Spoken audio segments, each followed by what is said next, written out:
Okay. I have no idea if this is working. So we will see. We will see.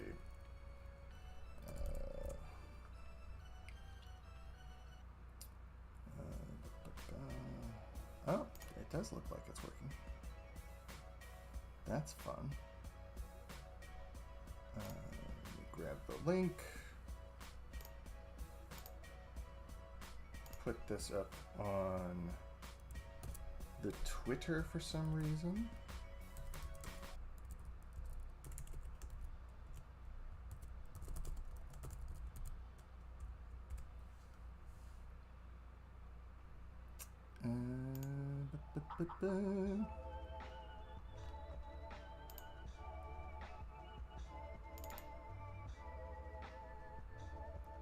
Okay.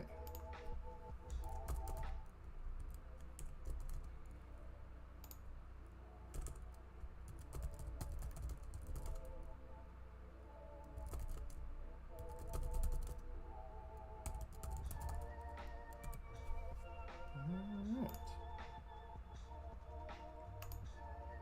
Oh, my goodness. I just now saw a chat. Oh, hello, everybody. Hi. This is my first time doing this, and so accept chaos. If you submit to whatever chaos occurs. So yeah, wonderful to see you, JP, as always. Zailmut, Dijin. I can't read. First of all, I can't read in the best of times, but let alone like everybody's screen names. So I will do my best to. But it is so wonderful to see people already in chat. This is really cool. I've been wanting to try to do something live for a long time, and so today is the day. I have if everything is choppy or breaking up or something like that, please let me know. There's lots of improvements right now. I just have like my Canon Rebel set up, kind of dangling over my desk right now, and also you will be able to see why I normally pre-record these things, so I can edit myself and all the filler words get edited out. But still, nonetheless, this is fun. So what we are doing today is oh, Tomas, I just happened to check YouTube and I saw. Yeah, I didn't announce it because I was so nervous about it. So on my Patreon, I have been doing these digital terrain pieces that you can put into Foundry, and but I love to draw with pens and pencils and things like that. I just love having the tactile experience. It is what I enjoy, and it is what I think gets the best work out of me. So as a result, I draw, even though it's digital terrain, I do draw all of this on Bristol board. But the first step, and that's what we are working on today, is actually just pencil on the grid, and then I'll scan the pencil lines in and then ink over the top of that when I print them out on Bristol board later. So we are continuing our sci-fi series. Yeah, JP, I know this is like the dumbest possible way to work, when it would be so much better and simpler for me to work digitally, but I am stubborn and weird, and that is what I enjoy. So here we are. Okay, yes. So I get lots of comments in the comment section about these foam grips that I use, and when I'm drawing for hours and hours, it really hurts my hand. The back of my hand. So this really helps to reduce strain. But yeah, all kinds of comments are coming out about these, like they look like carrots or mustard bottles or things like that. But it is. Oh, you're such a sweetie, JP. So yeah, that is what we are working on today, and so let's just kind of have at it. So we are continuing our sci-fi series of terrain and minis. I'm pretty much thinking that this is going to wrap that up. This will be the third sci-fi terrain and mini set that I've put out for my Patreon. And we have done kind of space station interiors and like a cyberpunk alleyway kind of set. So I'm kind of thinking I'd love to do some like Tatooine village kind of stuff for this next one, but we will see. Now that I'm realizing, so I just recently moved and I got unpacked, and I haven't quite found all of my like isometric templates quite yet. I don't know where they are, so we might just be freehanding that and then touching that up later. But this is just kind of the exploration phase to try to find all the right sizes and shapes for digital terrain. Anyway, so it's really doesn't have to be super stressful or anything. So if anybody has any questions for me about my process or anything like that, just let me know. Otherwise, I'm just gonna kind of keep chatting and drawing. Okay, so if we're drawing like a sci-fi village thing, let's just kind of start by, whenever I start drawing isometric stuff, I just start by drawing a box. It's this is the same way that I start drawing and laying out everything in linear perspective as well. If you can draw a box, you can draw, that is going to unlock everything else in the process. I'm not really going to bother with a ruler or making clean lines. This is that I will do all of that precision stuff later in the inking phase. So this is designed to be the least stressful part of the process for me. So here we have kind of our box, and now we just gotta kind of carve shapes out of it.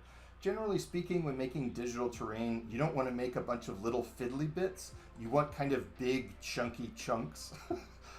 These are all technical terms. I went to grad school to learn all of this technical stuff. So how wonderful it is for you to not have to labor in the art mines as long as I have to learn how to speak fluent artese.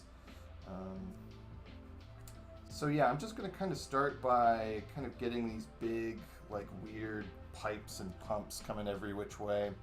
If it's based on Tatooine, Humpty Dumpty says, if it's based on Tatooine, you are going to add ways for people to keep cool. Oh yeah, the buildings and houses are underground because it's colder. Yeah, absolutely. Now the thing about isometric drawing is pits are kind of tricky because you can't really see inside them unless like the whole front of it is cut away. So I'm kind of thinking that a lot of these are going to be like the surface entrances of all of these underground dwellings and stuff. But even though the huts and everything on Tatooine are kind of based on real dwellings, they have a real nice like sci-fi look to them. So you kind of just like bolt a bunch of power cables and everything coming out of Adobe, and that's just kind of like shorthand for poor sci-fi rural village kind of thing. So yeah, normally I don't erase too much, but I did, and we're all just gonna have to move past it. As I am fond of telling my students when I'm teaching, you're not paid for the lines you erase, so try not to erase if you can get away with it. So yeah, I have my doors set up to be kind of like 2 grid spaces high, generally speaking, and then kind of the maximum height of like a building or something is going to be 3 grid spaces. So if we think about each of these grid spaces as like a a 5x5 area, that's kind of how the math works out. Now, when I actually am inking my figures, I'm inking them at double size. So here we can see some of these figures that I've already inked right here. So this would be kind of like a human-sized figure right here. Nelly, all right. Well, thanks for stopping in. It was wonderful of you to pop by, and this will be up as a VOD later. So thank you, and hello, Enoch. So I have the grids. You can probably barely see it, but I have the grids printed out at double size of what they are when I'm drawing terrain, because everybody's attention is always going to be on the minis, the digital minis, and that's kind of what needs to look the nicest and most detailed, and versus kind of like the broader shapes kind of need to read in silhouette a lot more kind of from a distance when it comes to terrain drawing. So that's kind of one of the things that I do. But still, we can see that our human character right here is basically taking up, you know, two cubes stacked on top of each other, essentially. There's a lot of stuff that I have learned about making like digital terrain and minis over the course of this year that I've been doing it, and it's kind of mind-blowing how complicated it is, but also I don't think that there's really an audience for like all of the little like dumb rules that I have made for myself. As far as like making a full video on it, it's like, you know, there's not really that many people doing isometric component design necessarily. So, but I don't feel bad about putting it in a live stream or something like that. That seems like where it should live, as opposed to making like an edited and scripted, you know, planned out 10-minute video on it or something like that. And if you disagree, you are welcome to make that video and rake in all of the views. Oh my goodness.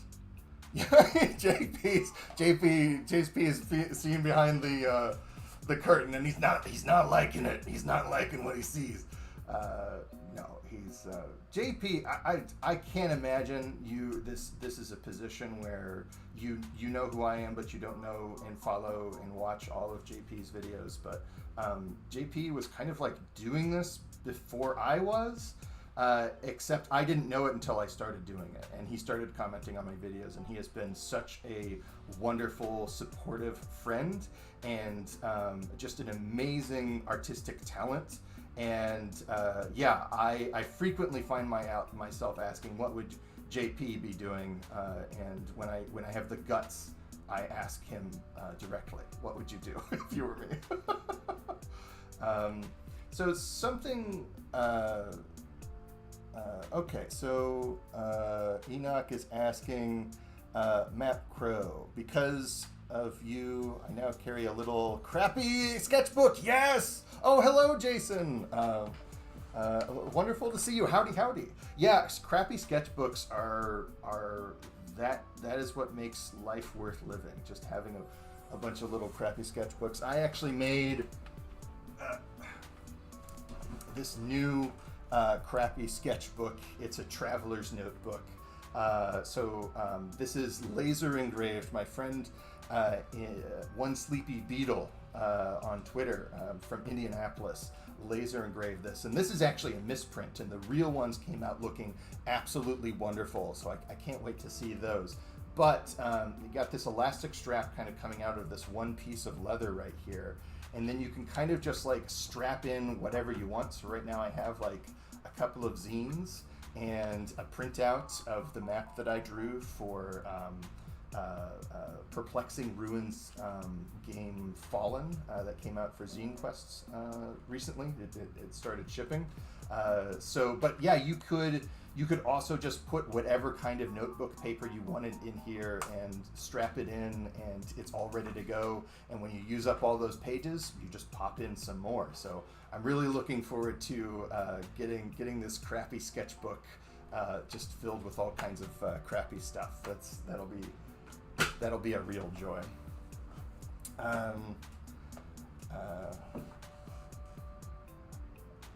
Okay, hi Map Crow. I just noticed your logo, and I love it. Yeah, I put little the little concentric lines coming from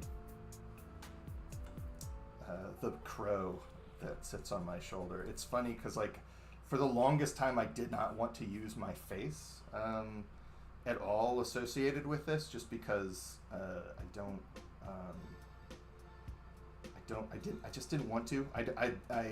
It's weird being very online and like with your face attached to it and everything. So I was just planning on just using the crow. But then I started watching some VTubers and PNG tubers, and especially Matt Eiffel, or Eiffel Arts on Twitch, has like a wonderful little like animated guy, and I thought that would be a great way to kind of like open and close videos.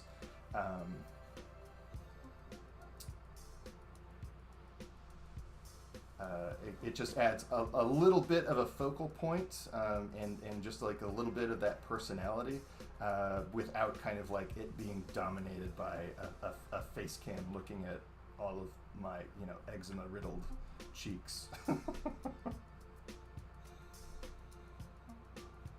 I mean, that's the thing about being an artist online, is like you really have to kind of like figure out what makes you happy, what brings you joy, and then just get rid of anything that isn't working for you, because it's a lot of effort, and you really have to kind of like do a good job protecting yourself and setting your boundaries with what you're excited about and comfortable with.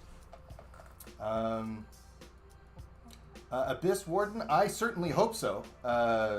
It better be an LGBTQ space. Yeah, I certainly insist, and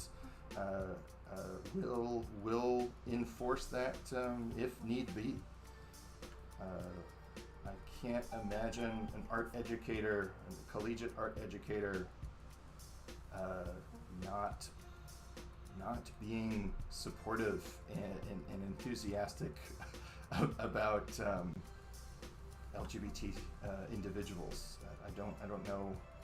That is a good portion of our student body, and that's perhaps just anecdotal. I haven't seen numbers on it, but that is how it is. Even in the Midwest, it's a much bigger presence than it was when I was growing up in the 80s and 90s. Not that they did LGBT artists didn't exist. They just didn't feel as safe as I hope they feel in the stream today. So, but thank you for bringing that out, bringing that to the fore. I think that's really important. Okay, I think I'll put like a little light or something. That's it. When you're drawing sci-fi stuff and you don't know what to do, just make a little like glowing disc, and it'll be fine. Or like a little like electrical box with some wires kind of like popping in and out, that kind of stuff. Maybe like an antenna. I find when drawing pipes and antennas, like kind of wildly changing the size and placements of these things. So like this pipe fitting is much broader than kind of like this smaller piece right here. It kind of helps them read as pipes, and it also like covers up a lot of mistakes really nicely. Most of my style is derived from like how do I draw as quickly as possible and as unfussy as possible.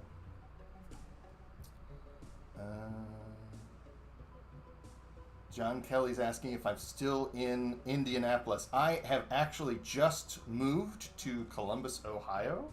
I am, and this is no secret, it is, I think if it's not already, it soon will be up on the website, but I am a teacher at Columbus College of Art and Design. I am a games professor there. So I will be teaching game theory, level design, and tabletop gaming prototyping this semester. I just had a meeting about it. I'm very excited. But yes, I grew up in the south side of Indianapolis and and just recently moved. So this is one of the reasons I haven't had a new video, is because I've only recently like unpacked most of everything. So this is looking pretty good. I think I might find some other details to put in there later, but this is like a good chunk, I think. This feels kind of like a complete thought right now. So rather than continue to fuss over it, I'm just going to move on and figure out what are some other shapes. This shape is running a little tall, generally, like because of how many things you're blocking in isometric art. You kind of need to be careful not to make things too tall, because like moving a 2 square tall icon behind this, you can see kind of how much space you're sitting on. But yeah, it looks good. So I'll leave it.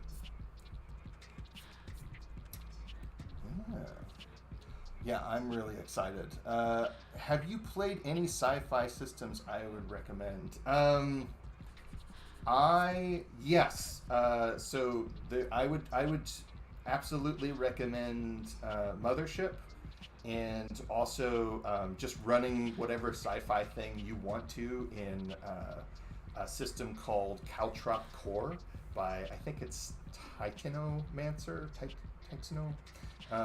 But look up Caltrop Core. It's a really elegant system that only uses D4s, and but it also has like partial success and that kind of stuff. I think it maps really well to kind of like a gritty sci-fi thing, while also not just being like punishingly difficult like some percentile systems can be.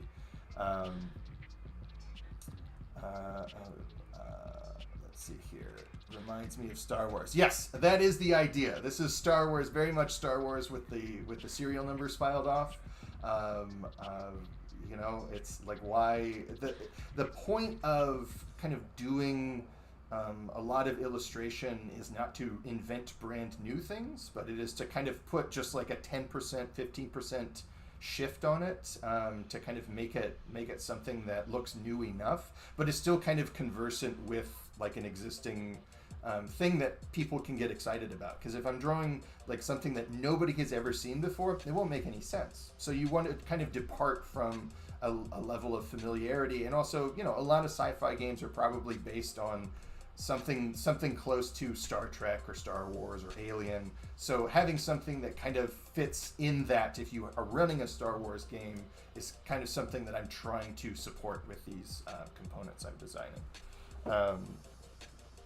So yeah, that is very much by intention, Alex. Love Jungle Gyms, so crazy. Yeah. Oh my goodness. Yeah, I had Jungle Gyms. Are you talking about the grocery store Jungle Gyms down in Cincinnati? That was a good time. And then Vulcaner Boss is saying, nice, I live in Dayton. Is that where that is? Make sure you visit Jungle Gyms. Oh, I see. Yes, I lived in Cincinnati for like 4 years. I went to grad school there. So let's just, I have no idea what I'm going to draw next. I have no plan for any of this. I don't have any visual reference up or anything like that. What I need to do is figure out my shapes, and because again, we're working with isometric boxes on an isometric grid, I just kind of start by carving out whatever shape I need next. So it might be good to do like kind of like a big shield generator kind of thing. So if we kind of cut this in half right here, and then cut this like that, we have kind of like a 3-tile high area right here. So if we kind of do kind of like a connecting arc between all of these grid points, just like very smoothly like that, we have kind of like that shield generator shape that they had in Empire Strikes Back at the beginning of Hoth. So you just make a couple of, repeat those shapes, kind of like figure out what that rhythm is. If you want to make something look man-made, just kind of repeat the same shape over and over again.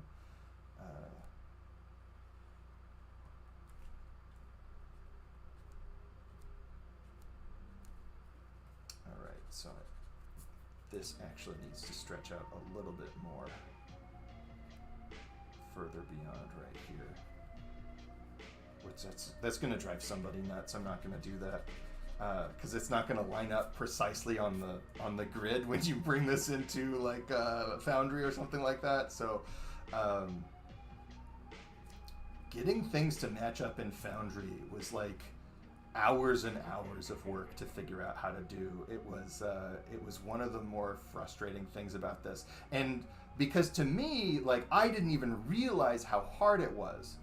Because I wasn't thinking it needed to automatically snap to the grid out of the box, because the way I was using it, it was still faster than drawing an all-new map by placing these components by hand and like holding down the shift key to turn the snapping off.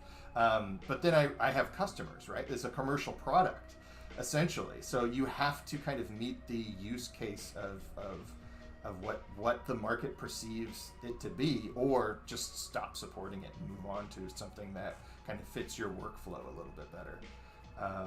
But yeah, that was really a lot, because Foundry is made by basically like a bunch of hobbyists making a bunch of plugins and not necessarily all working together. So it can get really complicated and confusing digging through like Discords and wikis and GitHubs and everything to figure out how to make it do what you want it to do. But I was interested in it, so it was worth the effort.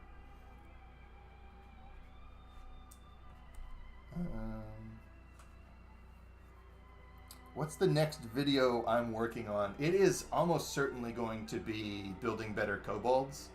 I wish I had some of my sketches around for that.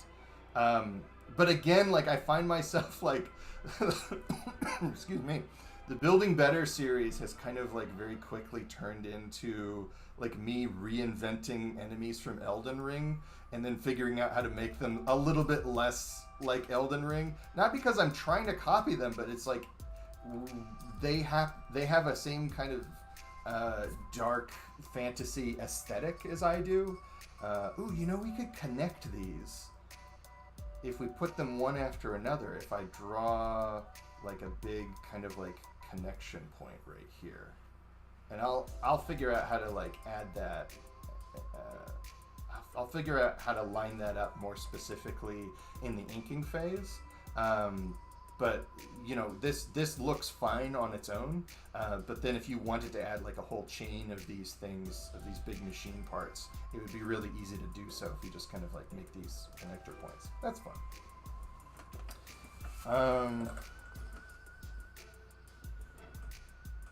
Oh, hi, Amato. Yeah, no, if you can't stay, that's all right. I understand how this kind of stuff is. I may or may not do this more often. I may or may not like actually like have a schedule for when I want to do this live, but it's been something I wanted to try out for a long time. All right. You know what? Probably we need like a little control panel next to the door or something like that. Maybe even like a sign or something. No, I'm done with that piece. We're moving on. We're moving on. If I want to do signs and stuff like that, I need to make a new terrain piece. That might be good, like kind of like a bulletin board thing. So we'll just kind of like cut out like a thin kind of section like this. And then what we can do is kind of cut that in half like so. And then cut that bottom part in half. And then cut that in half.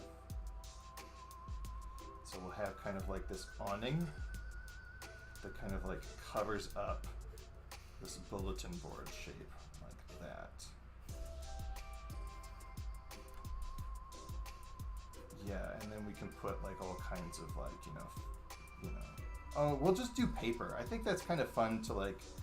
I mean, naturally, it would probably be like a digital screen or something like that. But there's something like really cool and tactile about just like having a little like post-it board, like a public post-it board, with all kinds of like edicts from the Empire or the Homeowners Association on Tatooine or something. It's telling you to get that washing machine out of your front lawn. Oh my goodness. Yeah, and then obviously we need some kind of like like little antenna greebly or something like that, kind of at this end.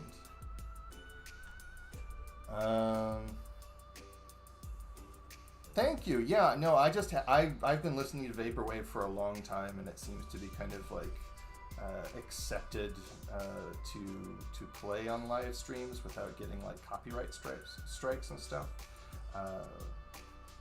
So, which I assume by precedent means that it is actually okay, and it's not just like we're waiting for whatever game hops or whatever to like sue the pants off of every streamer ever.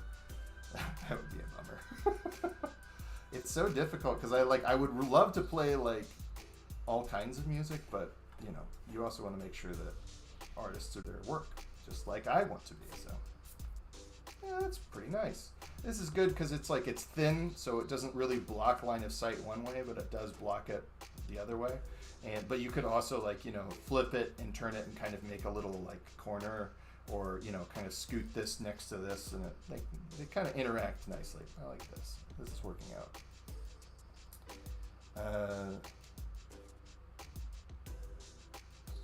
Right on. Well, thank you, Vulcaner Boss. That was wonderful. I see that the audio is kind of low. Yeah, I am still trying to figure out the audio mixing. I can't do a lot about it at the moment. I'm gonna probably end up getting like a lapel mic or something. But in the meantime, this is what it is today. Hello from Brazil. Yes, wonderful to get viewers from all over the world. Is it Diego? I'm assuming. I've never said it aloud. Diego or Digo. And then Nerd Dog says some of the Elden Ring has some of the super interesting character design. Yeah, I think drawing things. I want to do some like master copies and remixes of like some other illustrators and stuff, but that's a series for another day. Robert Ford is asking me my favorite monster in D&D. Gosh.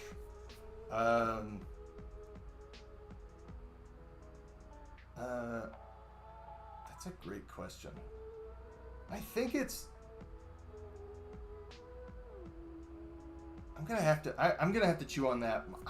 Honestly, like I love bandits. I feel like probably the best, least used monster in Dungeons and Dragons is like other humans. I just feel like that adds so much more like interesting stuff for an older player. I'm almost in my 40s, so it's just like, is it okay to just like it's almost always okay to kill a monster. It's always like a moment of pause. It's just like, is it all right if we just like wipe out this group of thugs on the road or whatever? I just find that kind of more fascinating. That's a disappointing answer, I know. But probably after that, it's goblins. I love goblins. They're kind of like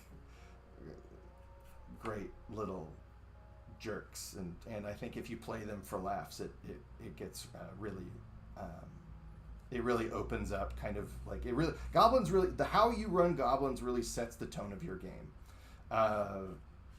in a really like compelling way.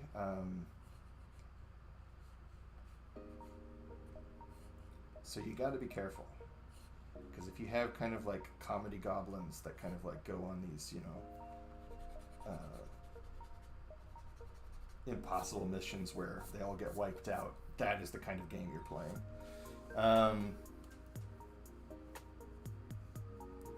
What do I think of the new Critical Role series? I think you're great. I think it's awesome. I think it's great. I do listen to Dungeon Synth. I actually use a lot of Dungeon Synth in my old videos.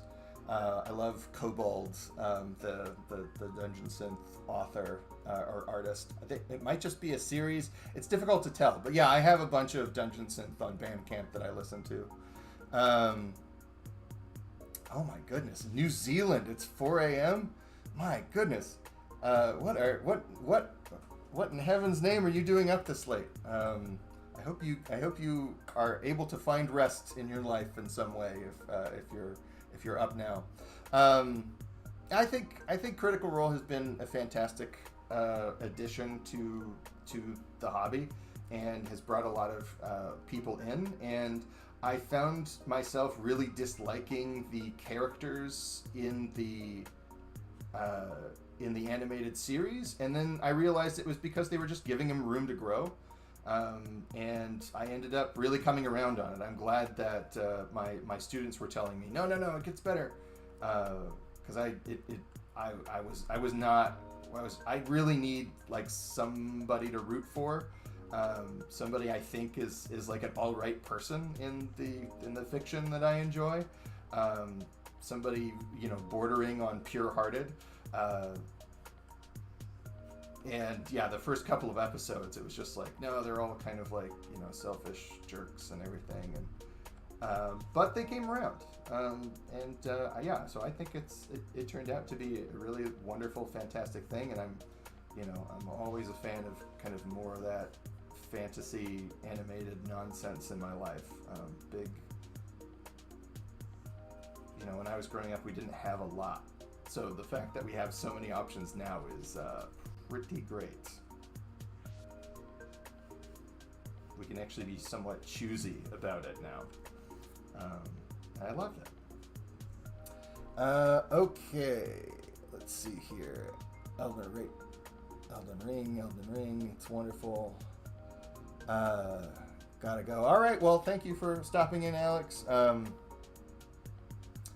running a Far East campaign inspired by Sekiro, complexities of human factions. Yeah.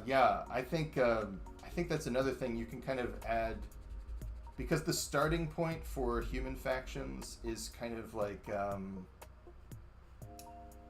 it's kind of more immediately grokkable a lot of times. It's like, oh, they probably want something like what I want, as opposed to like these kind of like, what do vampires want? Who knows? They want what we say they want. But humans, it's like, oh, they probably want, some place to be safe. They want somewhere where they can eat delicious food with people they enjoy. It's like they're kind of easier to get. It's kind of like easier to onboard people into what human NPCs are about. And then you can heap on the nuance really quickly after that, because that starting point is so immediately accessible.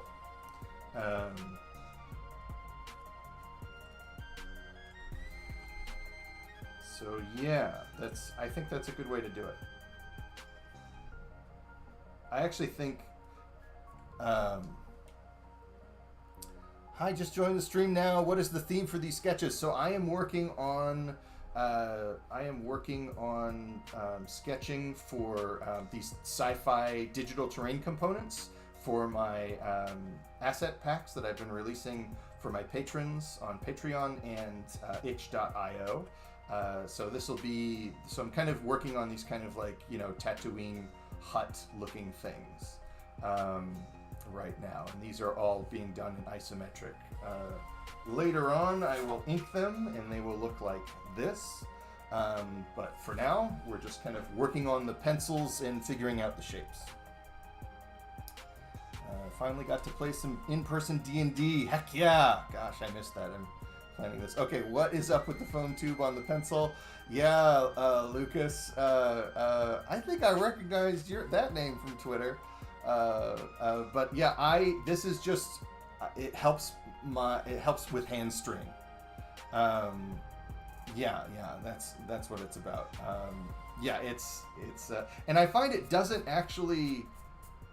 It's only positive. I thought it was going to take me like a month to get used to drawing with something like this on my hand, but it is immediately just only positive, and I didn't have to like relearn anything.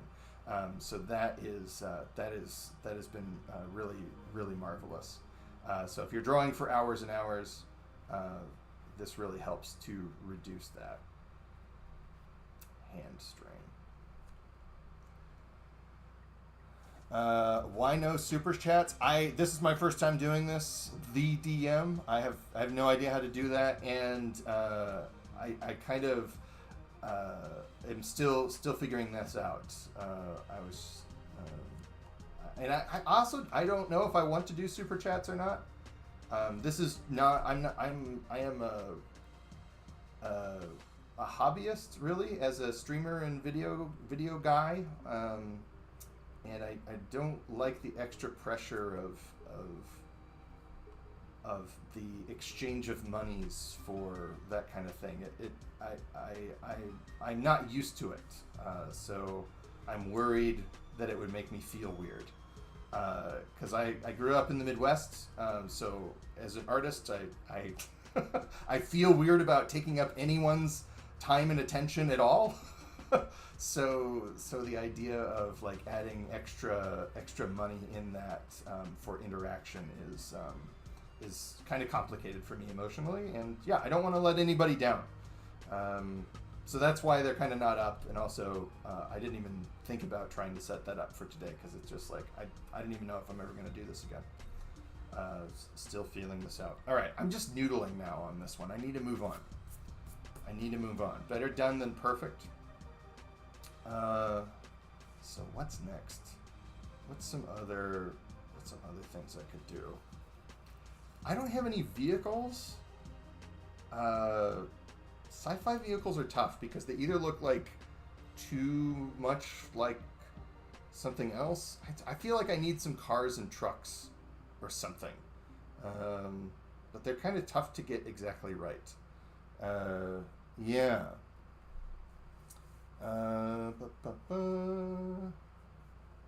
Well, thank you, Sashman. That's very nice of you to say. Some sort of well. That's a great idea. What do sci-fi wells look like? I'll bet if we just start drawing circles, this will work itself out.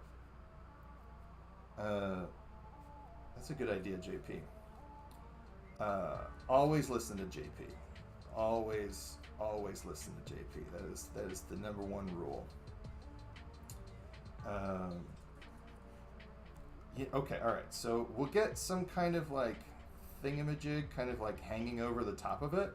And yeah, I feel like if the silhouette is clear enough, like the rest of it will follow, right? Like there's a lot of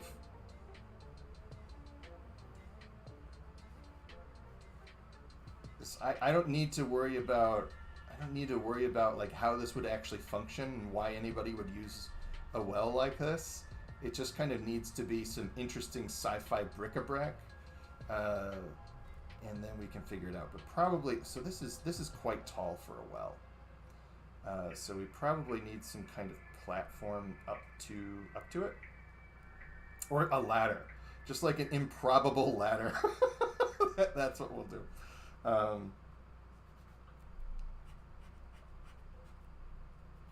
Yeah, just like a little ladder platform. It just kind of needs to take up space on the battlefield. Like, when you're doing, Necromunda terrain or something like that, you're not necessarily really thinking through what all of the pipes and tanks and vats are there for. You can kind of eschew ergonomics for the rule of cool. So yeah, something like that looks pretty good, and then we'll kind of like have like these little handrails up here, like so, and then maybe we'll have some other kind of like percolator coffee machine jazz over here. It's kind of like maybe this is like there's all these gauges and pressure things that you can see, what the deal with this well is. And then but we'll have like some chains, kind of like actually going down into it, because chains are understandable. I've seen chains. I know what they sound like. It's more evocative than like a cable. Cables are easier to draw, but just not quite as interesting to look at.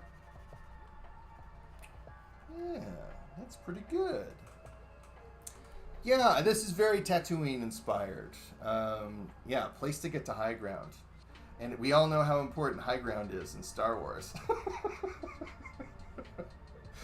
Oh my goodness.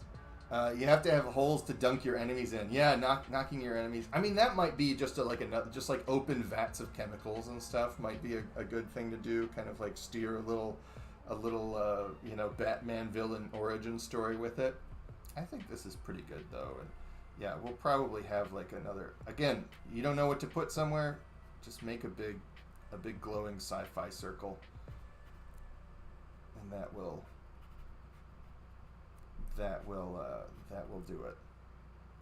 Yeah, and then we'll just make some more circles right here, and that is kind of like an interesting enough shape to just kind of take up some room. And the nice thing about doing some of these kind of like other outdoorsy kind of like exterior buildings and everything is like they could easily combine with all of the other sci-fi stuff, or you could drop this onto some of the fantasy terrain, and that would kind of like, probably not look great next to a fantasy village building, like a little like, rundown wooden shack.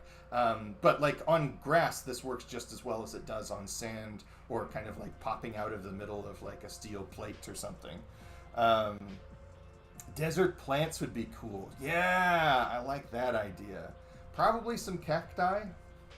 I'm just gonna, I'm gonna make a list. You probably can't see it, but it's just me kind of. Usually I start with a list, but I got so nervous because I started streaming. I didn't make one. That's a good idea. Great sword or dagger? Which is chat taking? Oh my goodness. I'm a great sword guy. I've never dex builded in my life. That's just never what I do. I'm a boring like sword and board, make the numbers go up kind of guy when it comes to video games. Some sort of alien livestock. Yeah, that's a good idea. A bike with little paddles on the wheels so it can move on the sand. Ooh. That's a good idea. I'm just going to write down bike. So that one actually seems like I would have to design it, so I probably won't do it while I'm talking to people live on the internet, but that is a really good idea. Sure, yeah, Chacopolix. It's good to see you, but yeah, I understand that you kind of got stuff to do. Yeah, I have such a weird way of gripping my pencil. It's the way I was taught, and it seems to work. It seems to make the lines that I want. So I won't change it. And also, when you're making different kinds of lines, you can hold your pencil in different ways. Like, if you're doing figure drawing, like on a big piece of note or newsprint or something like that, you're going to want to hold it like this. If you are, doing like lots of really like fine detail, you're going to want to choke up on it a lot more. And then if you're just trying to like get out of the way of the camera a little bit, you're going to like hold it back here and just kind of like, make some marks and sketches and stuff. So no right or wrong way to do it until it starts hurting your hand, and then you'll find out which way is the wrong way real quick. So let's start by making some sphere shapes, and then just kind of like cutting some lines down the side, and then we can kind of like do these kind of like broader spikes, kind of like coming out of it a little bit. That'll help kind of like sell the silhouette without having to do lots of like fussy hatching right off the bat. And then probably like some kind of flower bloom on top. kind of some floppy, kind of flowery stuff, and then we can put some spikes coming out every which way for some hazardous terrain. That'll probably do it. Then we'll have some easy to draw grass next to it. There we go. That's our first alien cactus. I've never seen a cactus look more alien than this one. Oh my goodness. A desert penguin that glides over the dunes on its tummy. Ooh, that's a good idea. Oh, sand penguins. The spice must flow. Do I have any room? All right.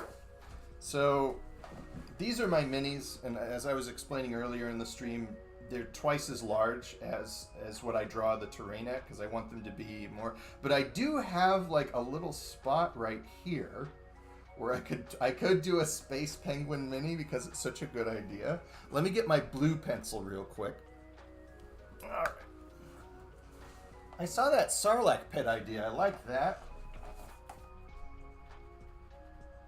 I'm gonna add that. Okay.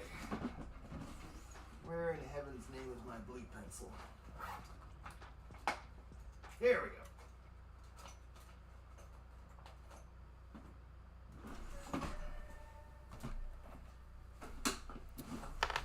All right. So, this is my non-photo blue pencil. I have several of them that are larger than this, but this is the one that I could find quickest. So, these blue lines that you see are printed versions of just like pencil sketches that I've done, and then I'll ink over the top of that. And to save me from having to possibly smudge or distort my ink lines, I will, if I'm inking over something, I will just draw with blue pencil or print out blue lines instead.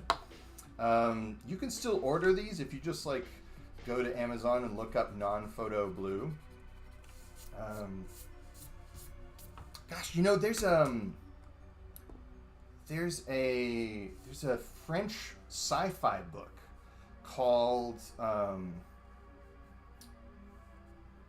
Vampires of Mars or something like that. I forget what that's. I think that's roughly what it translates to. But they do have like these little penguin people on it. So that might be kind of. I could look up what those things names were and kind of just like call it that and pretend that it's some kind of like deep cut literary reference instead of just something that Lucas came up with because it's genius and I'm stealing it. All right, so what do space penguins look like? So probably if it's Martian, maybe we could go Barsoomian with it, and they have like, you know, like 4 flippers. So they have like, you know, kind of like these big beefy flippers and these little micro flippers. That kind of looks weird. I like that. They definitely need to have like this weird tuxedo face kind of going on. Maybe a big eye. This is gonna be the best looking thing I've ever done. Maybe we do like some. I think I'm just redesigning the penguin from Evangelion. Don't tell anyone. Don't tell anyone I'm a weeb. No one can know. Yeah, I like this. I like this. Even when I'm alone, I frequently will say, will tell myself if I'm liking something or not. It's very stressful to be an artist and draw sometimes. So just like, yeah, if you're not saying nice things while you're drawing to yourself, then yeah, this is probably really hard to see, but I just want to sketch it in and then move on. But yeah, space penguin or sand penguin. Just gonna label it so I don't forget what that is. All right. Okay. Yeah, they act like little rudders. This is all good. The yeah, consult the lore wiki for the deep space penguin lore. All right. So I I like these. I like these shapes. They kind of look too much like the things from Animal Crossing. So we're just going to cut those back a little bit. I think I'm going to make, like, you know, we'll do some, like, they're kind of made out of, they'll look like those bad guys from Mario Brothers now. They'll be made out of, like, all these different bulbs. Yeah, maybe we'll, like, make them, like, carnivorous at the top or something like that. We'll give them teeth.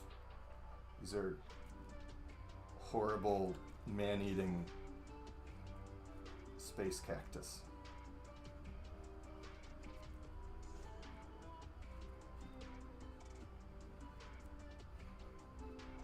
Yeah. It's really good.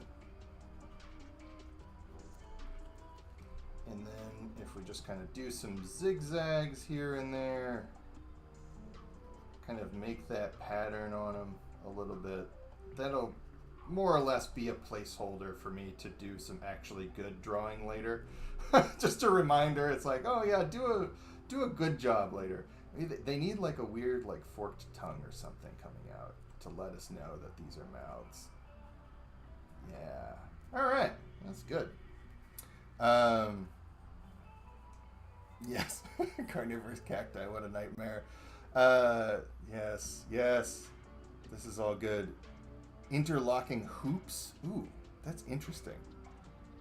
What sound effects does the penguin make? Probably something like that's the sand penguin call.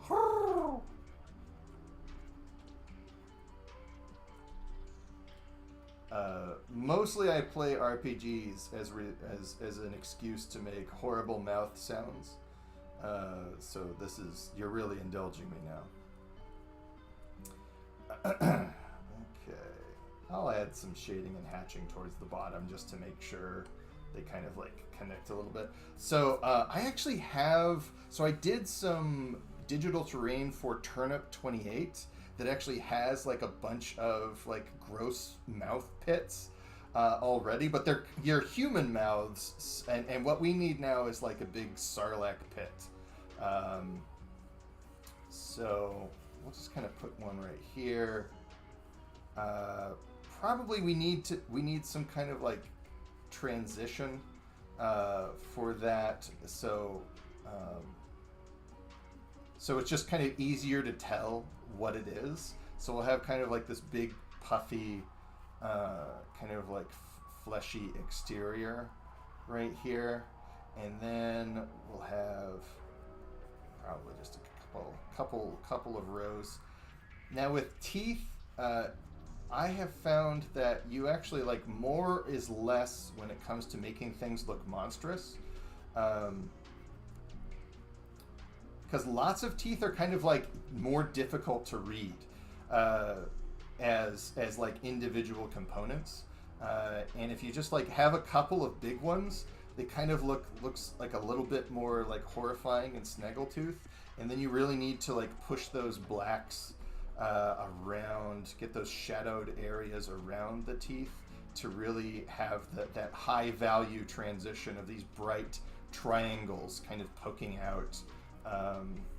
And stuff like that, and then we can just like have like, you know, the bottom teeth further down in the pit just like gleaming in the absolute dark, and then kind of like these kind of rows of this flesh kind of like here. This will all look a lot better later, but as just like a placeholder, this is pretty good. Probably we need some kind of, you know, horrible grabber tentacle coming out, something like that. I don't know, that's the second one I've added, but never second guess the grabber tentacles. Yeah, streamed on YouTube, so I've live streamed like once or twice over the last few years on various things, but this is my first time doing it on YouTube, and so far it's been wonderful. No idea how frequently I'm going to do it. I'd love to figure out a schedule for it, but also like my semester of teaching in Columbus is about to start, so I don't want to overburden myself with a schedule quite yet. But eventually, I think it would be fun to work into the mix a little bit. And so yeah, all right. Now I'm just noodling on this because I don't know what to draw next. You can tell when I just start kind of like hovering around and adding like little shadings and lines, it means that I'm afraid of moving on. So we need to do that next. Okay, so now we need let's take up something kind of like this area right here. What should this be? What should this be? I am having fun. Thank you so much. Fruit carts. My goodness. That is a good idea. I did like a little food cart. In my sci-fi city, I did a little food cart, but I don't have like a bunch of like baskets of fruit, but that would be good. So like another little kind of like food stall or something like that. So we'll kind of like keep this kind of awning shape from earlier, and kind of like cut it like so. And then we'll kind of maybe add just like a little bit of some sci-fi greebles on top of it a little bit to give it because it's a very broad shape. You want to make sure that there's enough interesting stuff going on. It's not just like a big flat area up there. And then, yeah, so we can just kind of like, here, let me explain what I'm doing better. Sorry, thinking and drawing at the same time is never a great idea.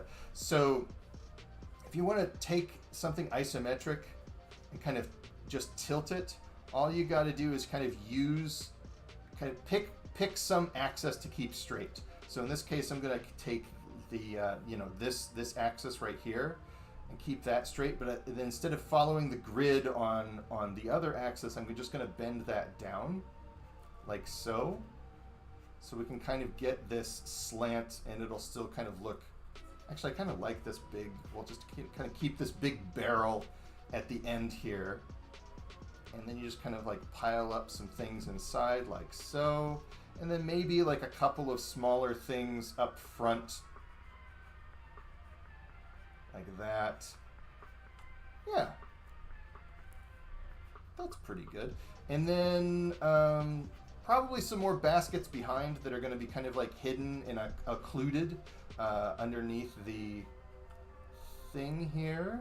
Maybe some support structures on the other side, like that. Yeah, this is pretty good. This was a good idea. Maybe we could break up the shape a little bit by adding some like bowls or baskets that are kind of like strewn about the bottom a little bit. But this is a really nice little piece of story.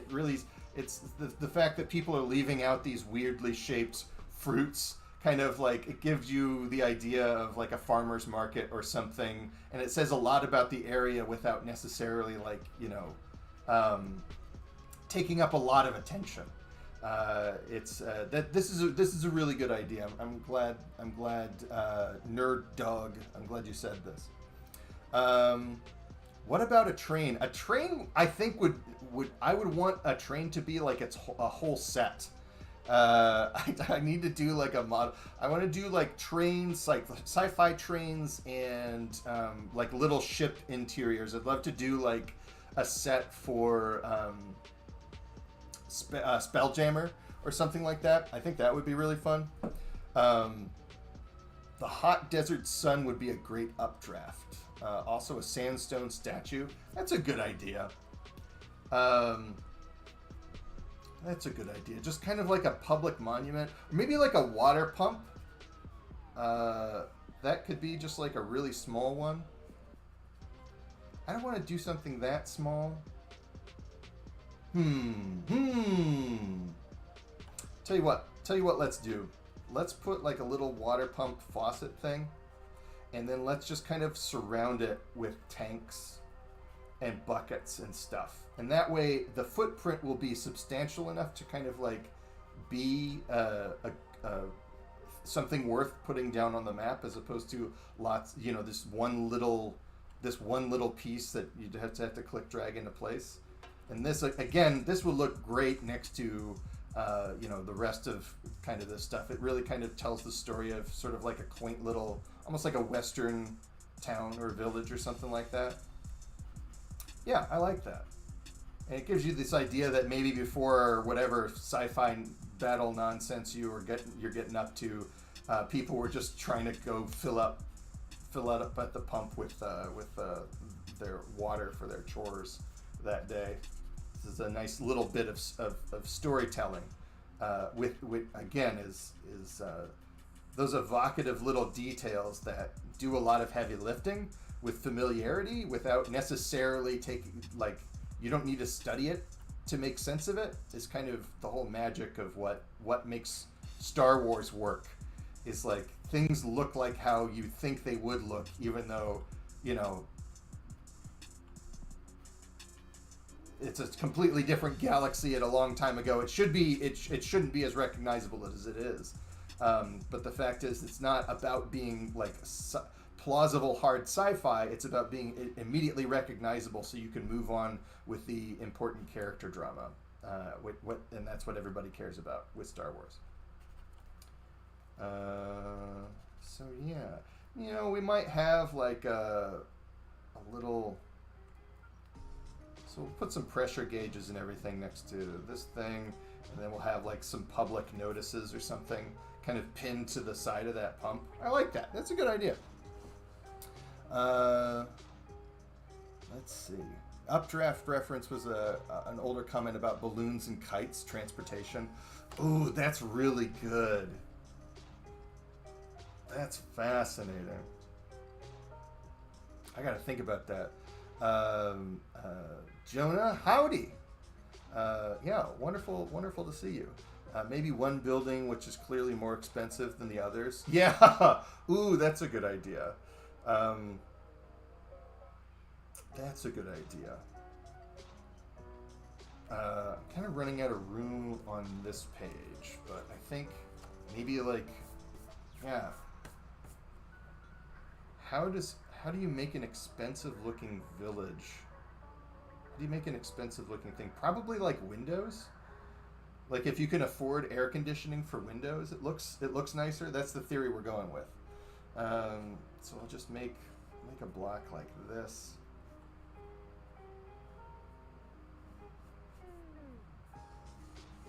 Yeah, and then we'll just kind of like have this extra piece coming out here. We'll put some windows in here, like so. And then like a nice door. What does an expensive door look like?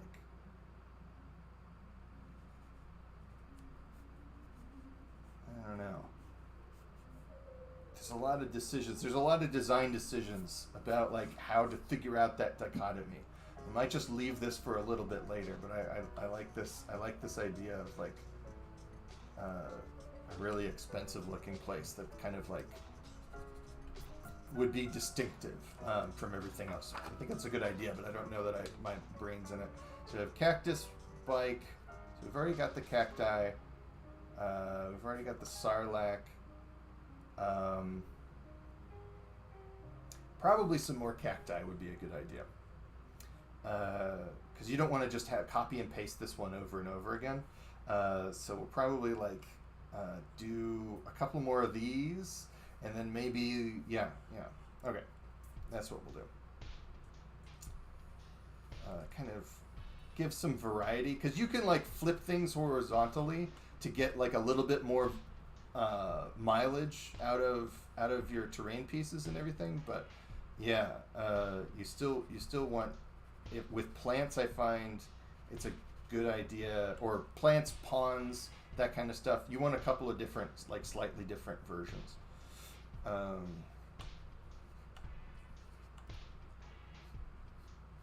you just kind of like slice them up like beach balls, kind of like draw some lines to figure out what the contours are.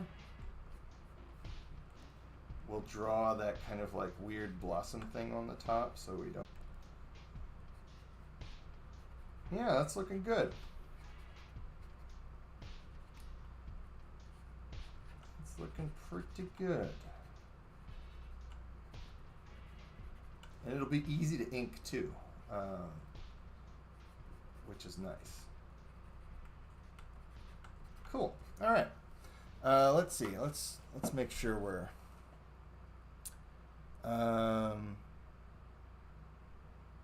Water just for the fountain instead of drinking.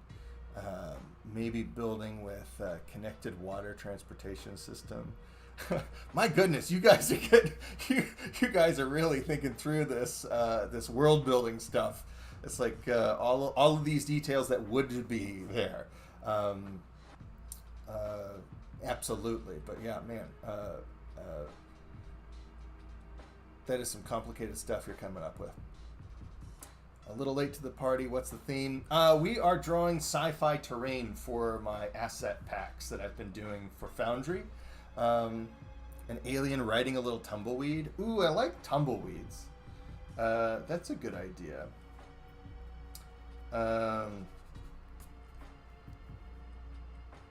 Tumbleweeds are kind of aliens in and of themselves. Because they can they're an invasive species, and you can't really kill them in any way that matters. You just end up making more tumbleweeds. They're pretty. It's kind of like a pretty wild ecological disaster. Tumbleweeds. They've absolutely taken over. Like during tumbleweed season is a miserable time to be in some of the states. So, yeah, they are kind of like these weird invading forces in the first place. Let's make some tumbleweeds over here as well, because I like that. Kind of make a more substantial shrubbery, kind of like this L shape over here, just to use up this last little bit of paper over here. I'm not going to bother drawing good, because that'll be really easy to scribble in later when I get to the inking stage. But just as a reminder that I want to have like several different versions of those plants would be good. All right. Okay, tumbleweed NPC. I love it. University of Columbia. How are you feeling about this new project? I am in Columbus, Columbus, Ohio, at Columbus College of Art and Design. It's like a small independent art school. So it is in the same city as The Ohio State University, but it's not affiliated with them in any way. And I'm very excited about the semester, but it has not yet started. Horse posts for sci-fi rats. Ooh, yeah. That's a really good idea. Kind of like a sci-fi saloon.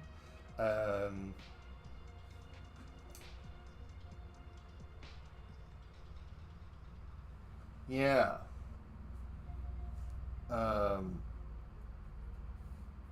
That's a good idea. All right. So here's what we're going to do. We're going to make a little building like so. And we're going to kind of give it this L shape that kind of comes out like this. And then we're going to have our kind of like horse rack right here. And then maybe, you know, like our water trough right here. Maybe a little bit of an awning for some shade for our horses.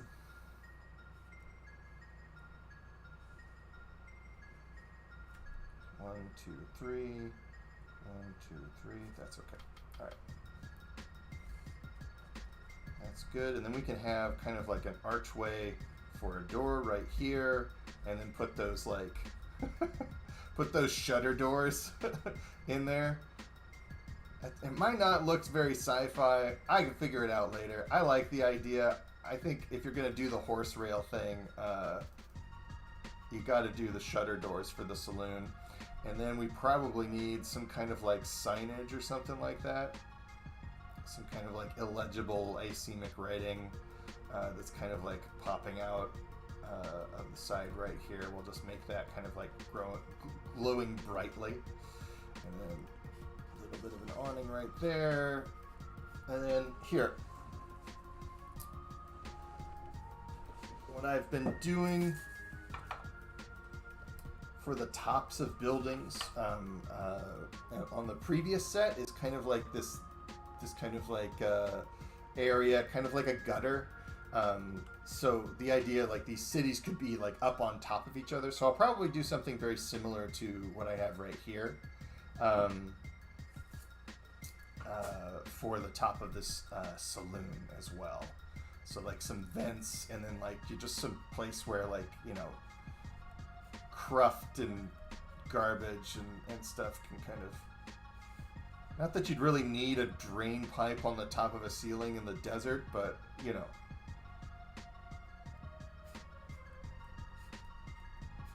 You could also put this in the middle of like an urban area as well. That's the nice thing about kind of like having all of these different asset packs, is you can mix and match them. So I don't want to be so specific with the desert theme. But before I forget though, I need to make some desert tiles. So I need some big sand tiles.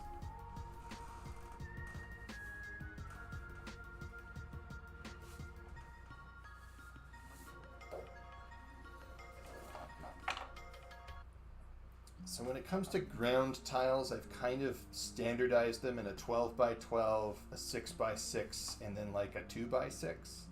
And that seems to give me enough to work with. And you could easily like put like a sand tile next to one of these and kind of like have this kind of transition from technology, like, you know, space station floor to sand. Then you put like one of these gates or something next to it, and kind of tie it together. So I need to, thank you for reminding me, I need to do some sand tiles for this. All right.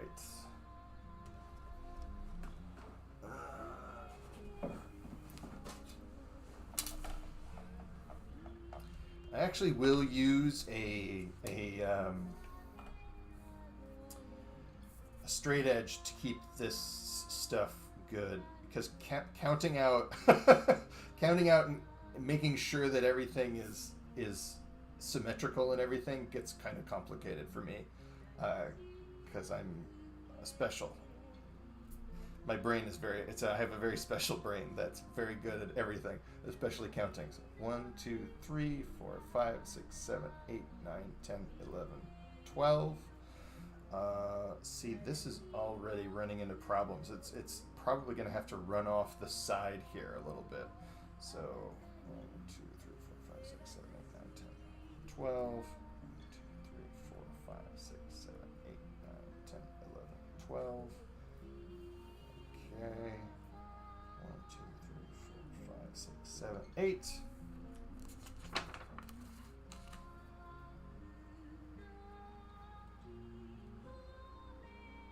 And 10, 11, 12.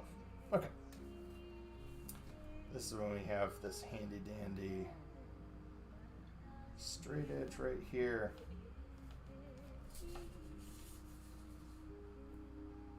So the way that this kind of stuff works is I will line up the grids of these two pages in Photoshop when I print it out on a big piece of Bristol board. But for now, I'm not really worried about it. As long as the grid is consistent for each of these shapes, that's all I really need. So now we have this big sand tile that's taken up a lot of room. That's good. I will probably just have to freehand this when I scoot things around after I scan this in. I'll print it out and make sure that we don't have so many overlapping shapes. So how do we do sand in isometric drawing? kind of think about these sand dunes as kind of like these little S curves. Like that, and then kind of like slope off on either side of that S curve. And this is where the sand kind of like piles up. So we'll choose one side of these, each of these kind of like sand drifts to kind of hatch and say like, okay, this is the shadowy side of it. And we'll let this hatching contour kind of like describe the shape of this sand dune. So we're not only adding value and detail, but also contour information all at the same time. I think I've explained how I draw sand dunes in isometric on one of my videos. I could be wrong, but I think I did like how to draw this once already. So that's good. Probably add. I'm not going to do a lot of stippling.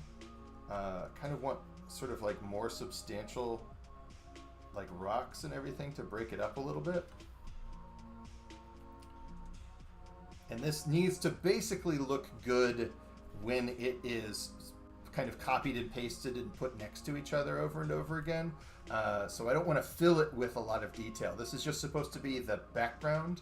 It's supposed to give you the impression of sand without really like, you know, being super detailed is the point to overwhelm the models and minis that you're kind of putting on it, or any of the other cool like sci-fi buildings that you're putting on top of it. So it's really like a less is more kind of situation. But when it comes to like natural shapes and ground shapes, I find that like making like crescents and half circles, or you know, kind of like humps, like little. It kind of keeps things looking organized, but still kind of like scattered and natural. But it's still like a discernible shape as opposed to like completely random spread, which I don't think would be as immediately identifiable. So these are the things that you just kind of learn by trial and error and feeling things out. But these are my preferences for things. And if you're working on something, a similar kind of project, maybe you give this a shot, or maybe you give it a shot and you think it's an entirely wrong-headed way of doing it. I'm not drawing on the back. No, this is what it looks like on the back. I have this just blue taped two pieces together, and I'll scan this in and then print out the blue lines of this later. So what does the underneath? I like to add just like a little bit of dimension to some sand. So I think we'll just kind of like have some pebbles, and I'll do some more stippling later, but I'm liking how that's looking already. And then we just add just like a little bit of a wave to the sides of this.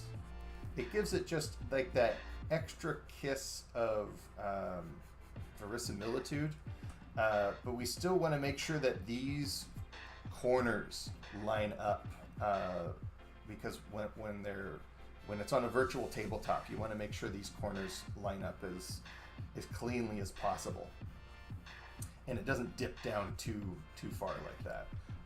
So this will be even and regular enough to go good together, but it's not. I don't know what I'm saying.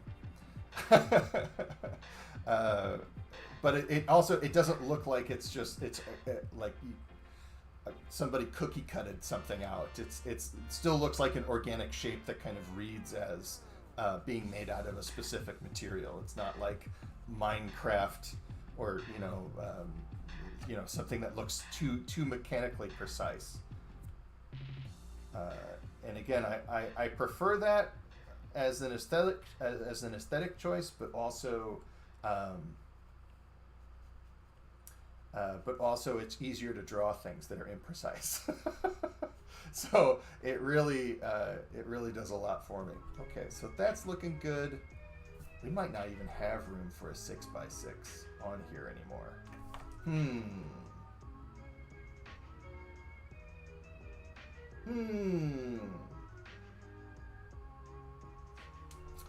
I might have to move this expensive one somewhere else.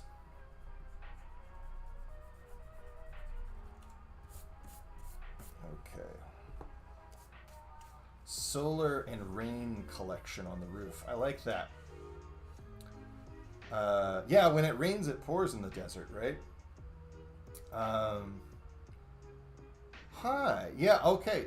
So Psy Dead Hunter 2, sequel to Psy Dead Hunter 1.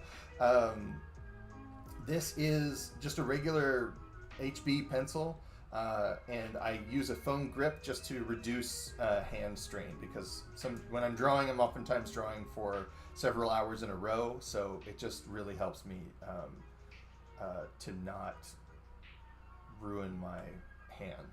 So 1, 2, 3, 4, 5, 6. 1, 2, 3, 4, 5, 6. 1, 2, 3, 4, 5, 6. All right. So there's that. Where did my triangle go? All right.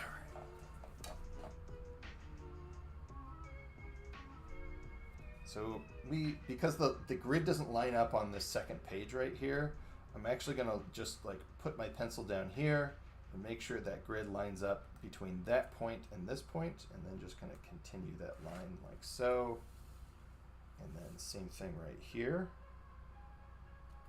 So we're kind of projecting that same grid onto the next page. And same thing with that bottom piece right there. Right there, one right here. Yeah. And then maybe some rocks and stuff. I don't know.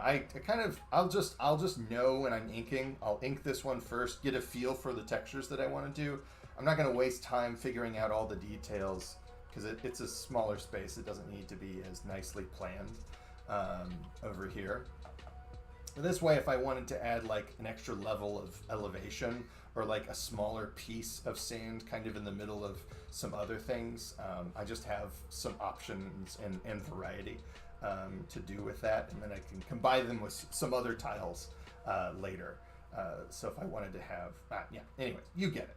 You've all been alive long enough to know what I'm talking about. I don't need to explain all this boring stuff. Okay. So that's good. Probably gonna put like another little like weird sci-fi meter reader thing over here, just to kind of break up the shape a little bit, give you something interesting to look at this side of the building. Probably do some like cool sci-fi portal windows kind of like hanging out, so you can look at your horses. Make sure nobody's stolen your sci-fi horses from the sci-fi saloon. We'll have a little landing right here that sticks out. All right. What else we got? What else do we need? Torrents of rain. I like that solar panel idea. That's a really good idea. Do you make obstruction floor tiles, like a big rock that you can't scale? Oh, yeah. I have found that as far as like elevation is concerned, I did one for, it's called Moorland Wilderness, where I actually did some like walls and stuff. So you could kind of like make your own kind of like ruined, building arrangements, or, a cliffside wall or something like that. But I found it doesn't really look right. And if you want elevation changes or obstructions, it's better to have like a big distinctive chunk of a shape, as opposed to components to make a big thing. It just doesn't, maybe it's just my style, but it takes longer to make it look nicer if you're doing kind of these components that don't make sense on their own. So that's why I've kind of transitioned to doing kind of like these little complete scenes with, and so instead of doing like instead of doing a blank building and then a bunch of doors and windows and bric-a-brac to put onto it, I just do a very specific kind of building, if that makes any sense. This is very inside baseball, I'm sure. A sundial, that's a good idea. I like this idea of the solar panel. Those are ubiquitous enough at this point. A windmill would be really good, but the problem with a windmill, it's a very vertical shape, and then it also is like, you know, sticking out all these different directions. So if I did a windmill, I would need to make it kind of short and just kind of like have it be like this, you know, propeller. And I don't want a lot of empty, unactivated space. So like I'm gonna use this windmill. Okay, I know. Here's what happened. I said I wasn't gonna do a windmill, and I started drawing it because it was a really good idea. So this is the best way to have an idea is to start by saying, this could never work, and then immediately start figuring out how it could work. So let's kind of cut that out, and then we'll have like this big kind of like gnarly propeller thing kind of like popping out like that. When I'm doing circular shapes like wheels or windmills or things like that, I like to have that not align with the grid because it helps it kind of like stick out as something else to pay attention to. It doesn't kind of blend in with all of these other parallel lines that are all kind of tangential in the background.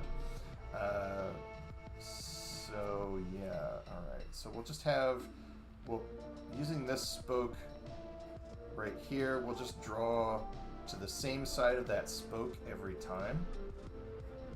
And that'll really help sell kind of that pinwheel shape. I'll get out a circle template to like clean this up later. So this is kind of more of a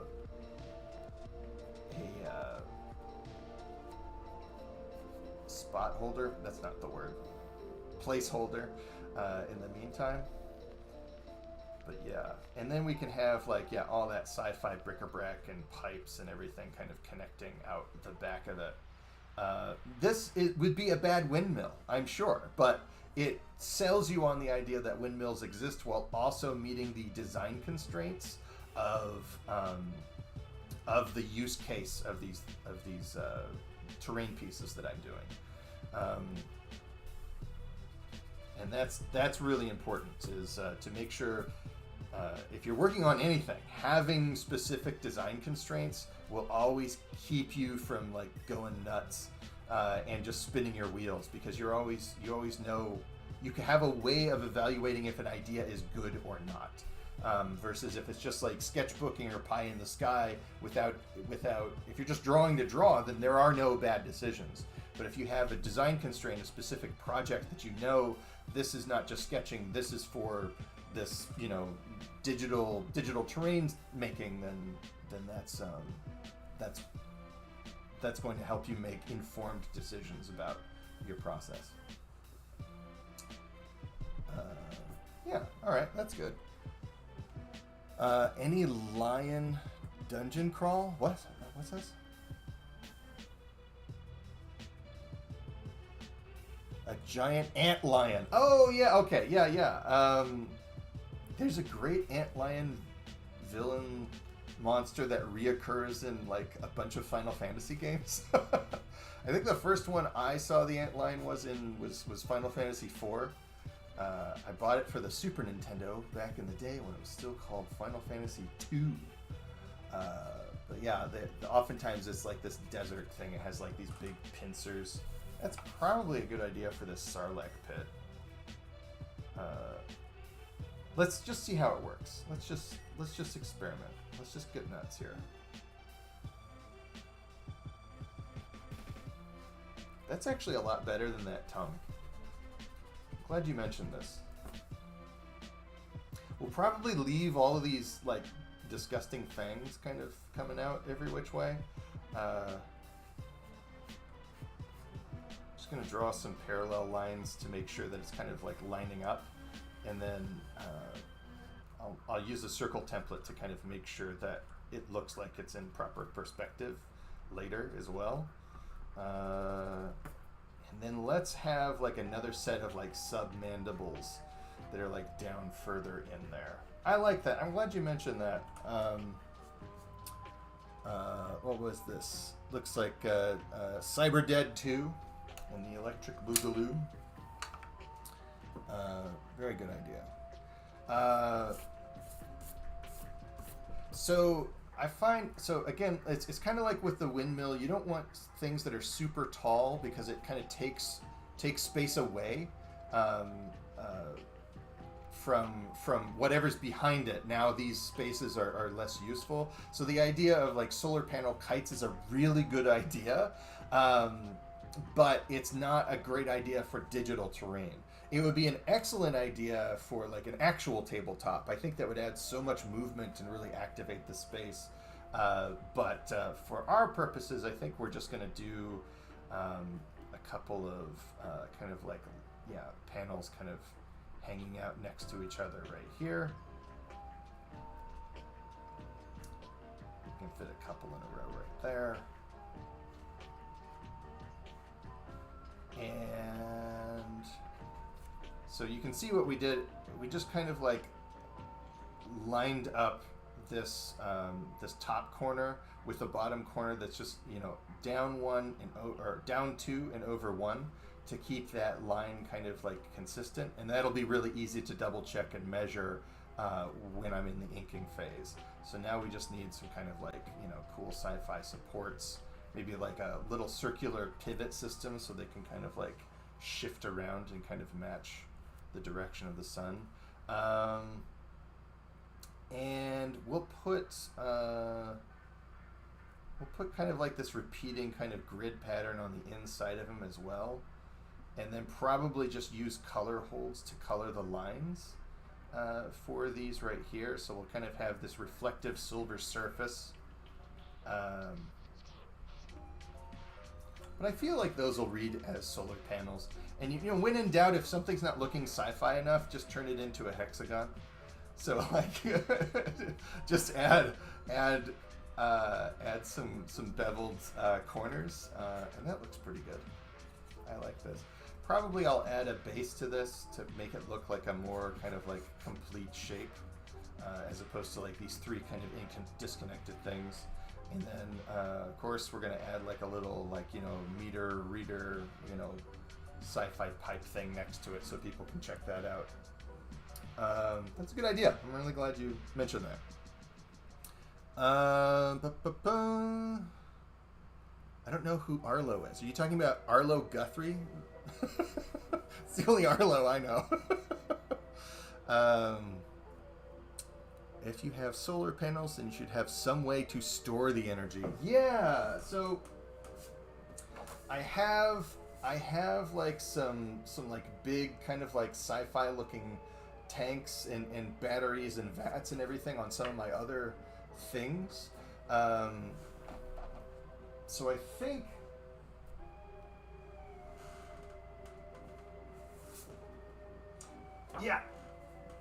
that's right. So I have this big kind of like cool plasma ball. So this would be like, a good stand-in for a power core. So if you put this, you put a couple of these like on either side of this, it would kind of like read as like, oh, well, obviously that's, kind of powering up in here. But yeah, that's a good plan. But the idea is to also make things that can combine with stuff I've already done. Yeah, that's a really good point.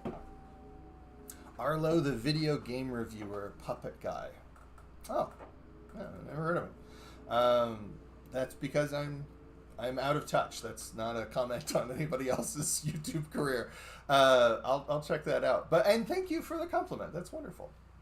Yeah, the hexagons. It's there's what is it? The Battlestar Galactica. If you look at everybody's like office paper and clipboards and everything, they all have the corners cut off of them. So I've always thought there's like a closet or like a bin where they keep all the paper corners that they sliced off. I kind of wondered what that would be like. I feel like we need like a short, long kind of terrain piece that I don't already have. So we could do like a walkway or a pathway or something like that. Maybe just some rocks.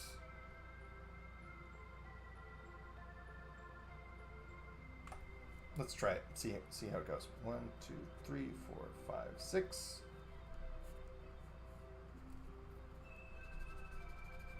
I want to try to standardize my sizes so I know it's compatible with other sets, with other asset packs. But it's the dungeon terrain I already did. The sizes are all over the place. But it kind of works because dungeons, I think they don't benefit from symmetry.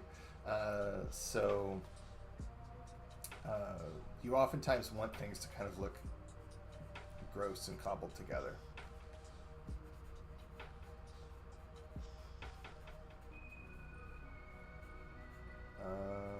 Okay, so yeah, kind of like a cobblestone thing. That would look good, like if you have like one of these alleyways kind of like next to some of these buildings. That would look nice, but it could also be like a step up in elevation or something. And I already have stairs. Yeah, I already have stairs that I can use from other sets, so I don't really have to worry about that. Ramps, although a great idea for accessibility in real life, ramps don't read super well in isometric perspective versus like, so if you have like a staircase, here's a ramp. This there's just so few shapes. It's like it takes you a second to realize, oh, that's a ramp that's going up to like a different level of elevation versus something like this. This reads almost immediately as a staircase or a ladder or something like that. It is a transition from, one level of elevation to the next. So there's just a lot more like graphic cues going on. I will figure out how to do isometric ramps, just not today.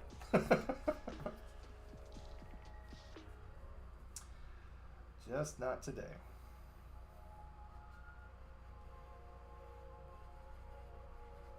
All right, and then we can just have a bunch of, what might be fun is to have some like weeds or something kind of like popping up. I don't have anything like any terrain pieces like that, ground terrain. That's just like a bunch of rocks and pebbles and cobblestones with some weeds popping up. That'll add, I think, a little bit of interesting character and storytelling to this. Yeah. Hexagon ramp. Yeah, that's the obvious answer. It seems so obvious now. I should have thought of it earlier.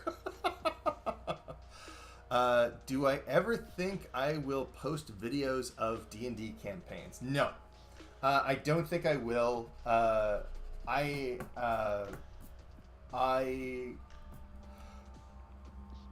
When it comes to, so I listen to a lot of actual play podcasts, but I don't watch a lot of videos because generally I love long form, like improvisational, storytelling, like Adventure Zone, and I listen to the Magpies and several other ones, Dungeons and Daddies, and all this kind of stuff. But I really like listening to longer stories, like audiobooks, when I'm doing other things. So yeah, I don't really think that it's like the technology you need to do a video of a live stream of several people is quite prohibitive. Like, yeah, I mean, I'm barely making this work, let alone including a bunch of other people. But I think that's really great that lots of other people are doing it. I just don't think it is really for me. But I do have a podcast where we have been doing short form actual plays of games that don't get a lot of coverage. So check out thesplatbook.com if you want to see some of that stuff, or listen to it rather. But yeah, probably, and as few things with my face on a camera as possible is what I am most comfortable with. But that's I think that's a valid question. And Reverend Salt, hello. I'm so happy when I hear folks say that they're getting back into drawing because of my videos.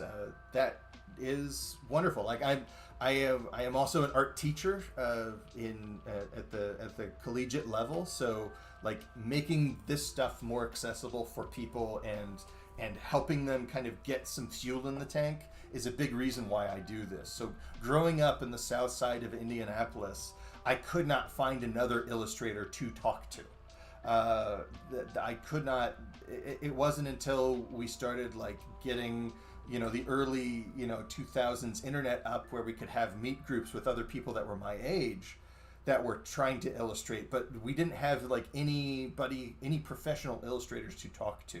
So that's a big reason why I do streams and videos and podcasts, and because I just want it to be more approachable and accessible and inspirational for people, because there's no reason with the technology that we have that it should be as hard as it was when I was growing up to get into drawing. Oh, that's wonderful. Thank you so much, Tomas. That is really lovely to hear. Okay, I have some extra space here and there, but I think that does it for now. I think my imagination is kind of running out for coming up with new shapes. But I think I'd like to do some inking. So let me see if I can find my Micron.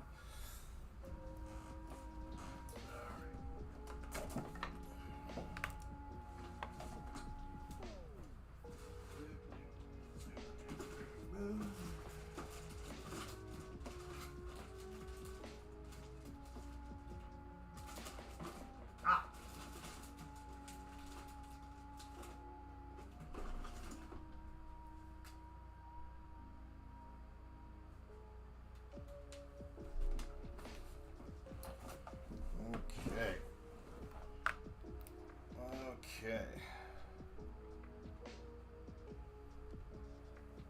All right. So let's see if we can't zoom in on this a little bit. Let's see if my precarious setup will allow a little bit of zoom. All right.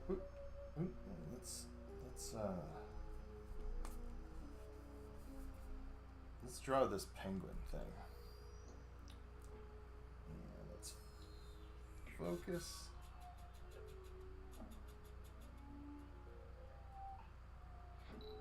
All right. Okay.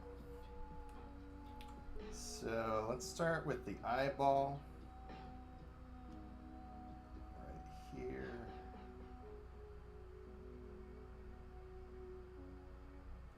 And this is a Micron pen with, again, a foam grip. Because Micron, I have large hands, so I mean, not to brag or anything, but this really helps me do some very precise movements without just like absolutely strangling the life out of my fingers. So this is a black 0.05 micron pen.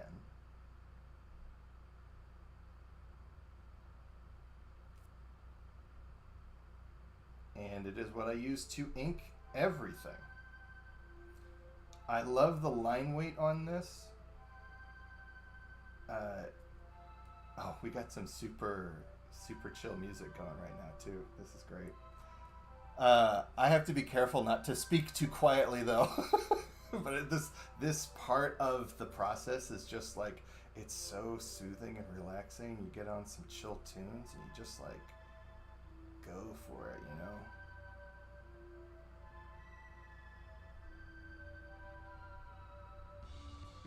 Yeah. All right. Yeah, so I'm just really quickly just doubling up on the shadow at the base of this neck to add just like a little bit more interest and transition from the head to this, because we're viewing all of these characters from a very kind of fictitious angle, a fictitious perspective. So anything you can do to kind of like say, now we're moving from the head to the shoulders is really welcome. As far as so, you know, with some of these other characters, we can see, you know, we have this high contrast, different transitions from the head to the shoulder, the head to the shoulder, and so on and so forth. It just really helps you know what you're looking at more quickly. And that is kind of, you know, a big part of cartooning, is figuring out how to very quickly communicate a somewhat complicated shape. Some don't know what 0.05 refers to. It might be millimeters, but yeah.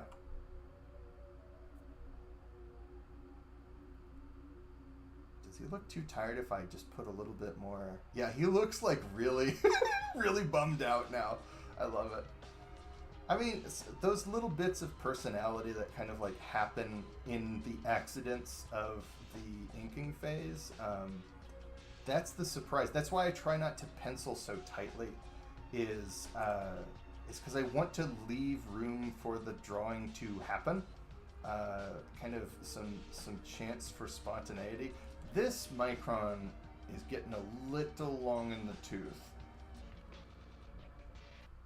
I might have to switch, but we're going to keep it going from now.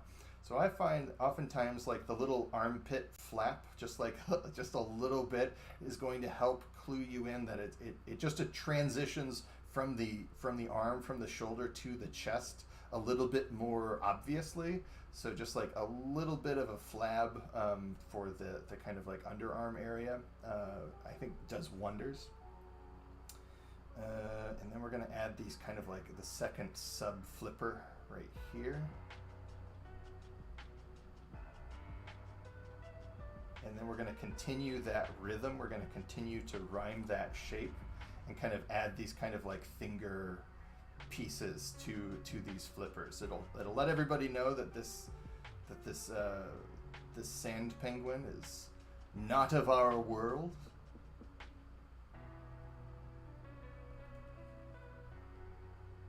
I hope this is showing up in good detail. I have no idea really what the video quality of this looks like, but I hope this is looking nice and crisp, because this is my favorite part, just to revel in the exquisite precision of lines. I love it so much, and I love being able to share it with folks, because I know it stresses some people out.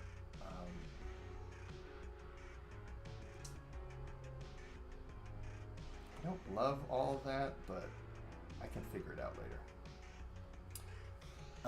The video quality is good. Oh, that's wonderful. Oh, that's so good to hear. Crisp. Yeah, it's got to be crispy. It's got to be crispy. All right, and then let's add some hatching, just to give things a little bit of texture, and again, to lead the eye around the design. And then probably what I'll eventually do is, once I have all of these things inked up, I would love to do a coloring stream as well, which would actually be a lot simpler to set up, because it would just be capturing video of my window on my desktop. Okay. Yeah, I'm gonna color the inside of these hind flippers. I'm gonna get them nice and dark so they stand out, and it kind of just adds a little bit more dimension to it as well. You want these high contrast, high value contrast exchanges. It really again helps you digest very quickly what all the shapes and where all the directions everything's coming from. And so just adding kind of like these big, bold black areas is one of the easiest things that you can do. But knowing where to put those black areas is just like, that's just a lot of trial and error. And you just kind of got to go for it sometimes. So I don't really love this transition that's happening here with these kind of like white feathers up front, kind of transitioning behind. So I'm just going to add some more black area underneath that arm to kind of separate that out a little bit. And see, this is already looking like this big kind of goofy sand penguin egg shape. I love it. It's really starting to describe itself without a lot of like fussy hatching and detail work.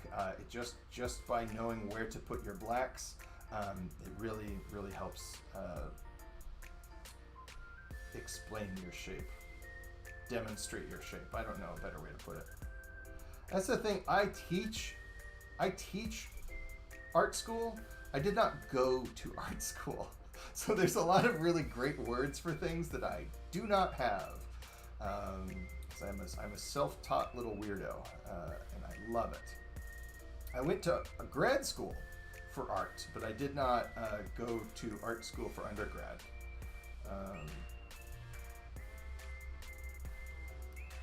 This is marvelous.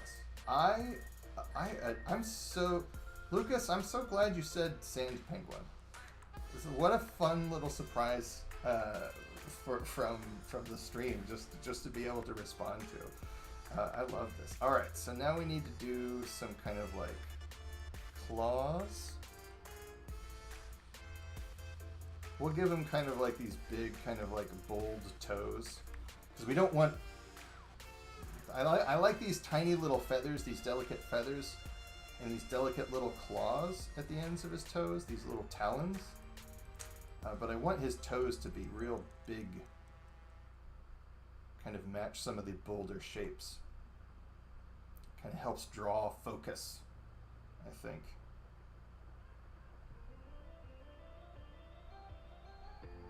And then just a little bit of hatching for those contours lets us know that this is a different texture. So you kind of got these like scaly bird feet thing going on. Let's see, is this going too far? Is this going too far? No, that's good. I like it. I like it. I think this guy's done. I think this guy's done. As I spend another 10 minutes smoothing out some of these lines. Yeah. That's beautiful. I can't wait to color that up. But yeah, this penguin is about the same size as like a person. So that's pretty fun. Okay. Let's see here. How long? We've been doing this for about 2 hours. Strong Zelda vibes on the penguin, yeah. What is it? Is it Disgaea that has a bunch of penguins in it too? That's another one.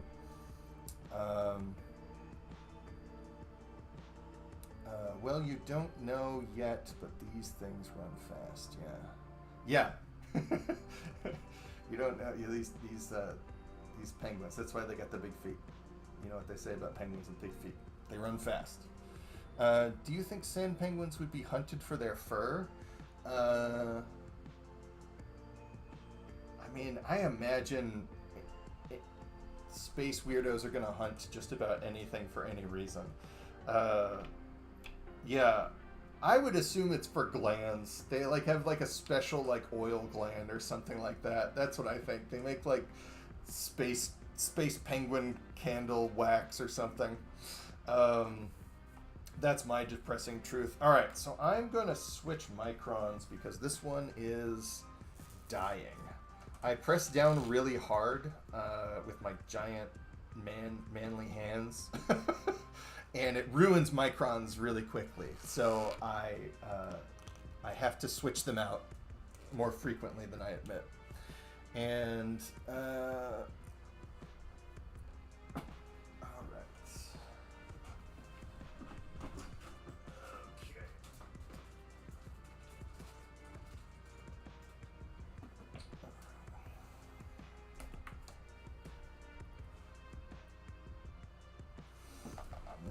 so, but we can see here, this is a micron 0.5 black.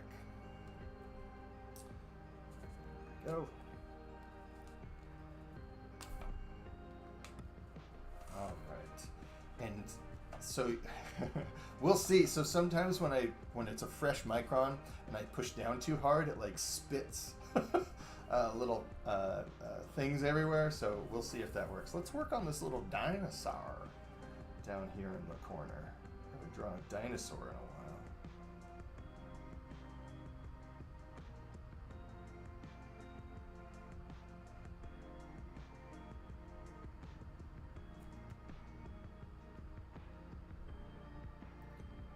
Dino DNA.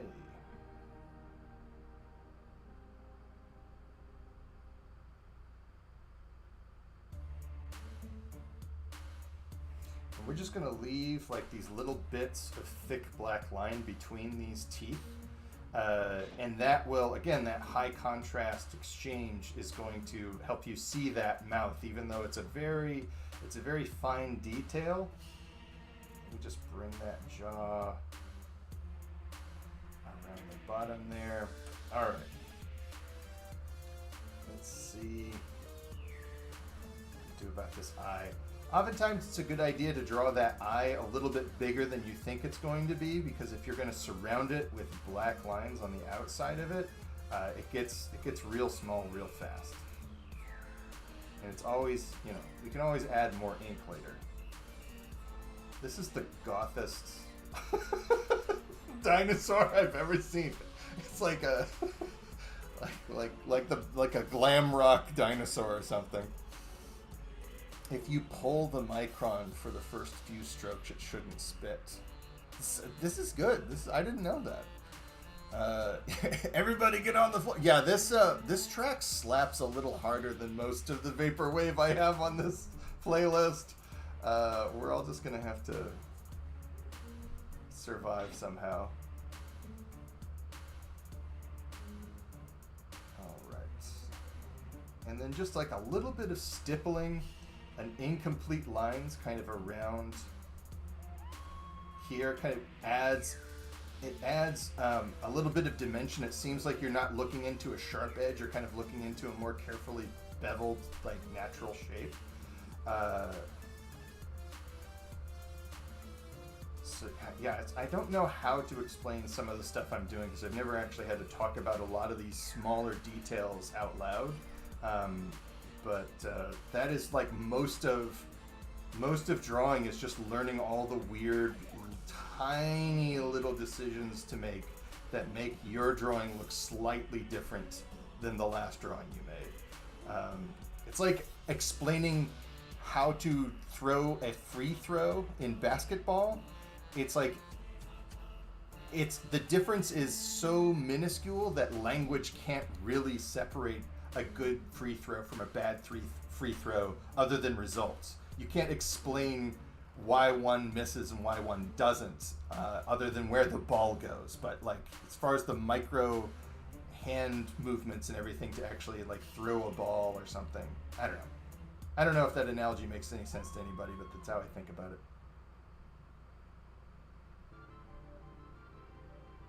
This is a much more calming track. That last one was just a little too rowdy.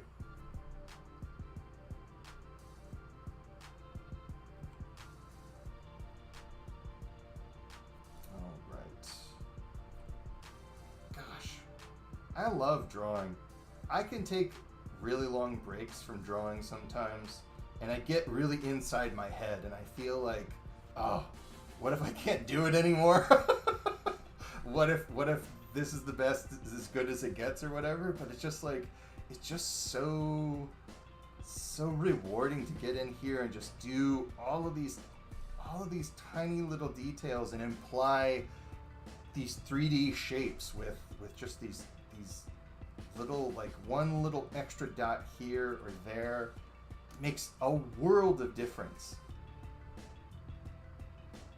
And then because it's digital, people can actually zoom in and look at it, which is really nice. But it does. I think that's probably one of the more nerve-wracking things. It's like, you know, people who buy these things are actually checking my work in some way.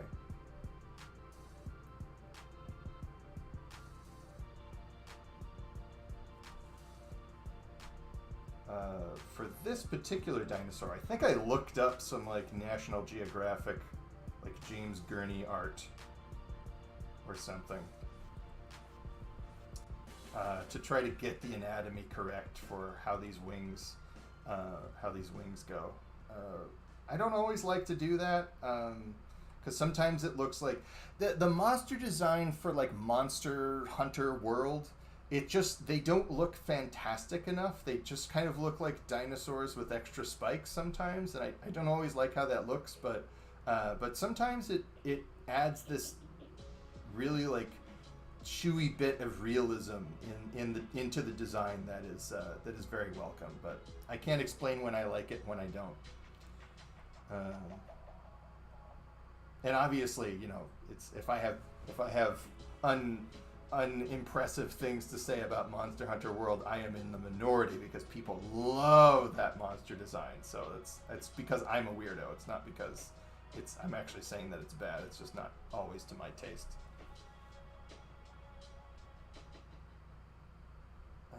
Okay.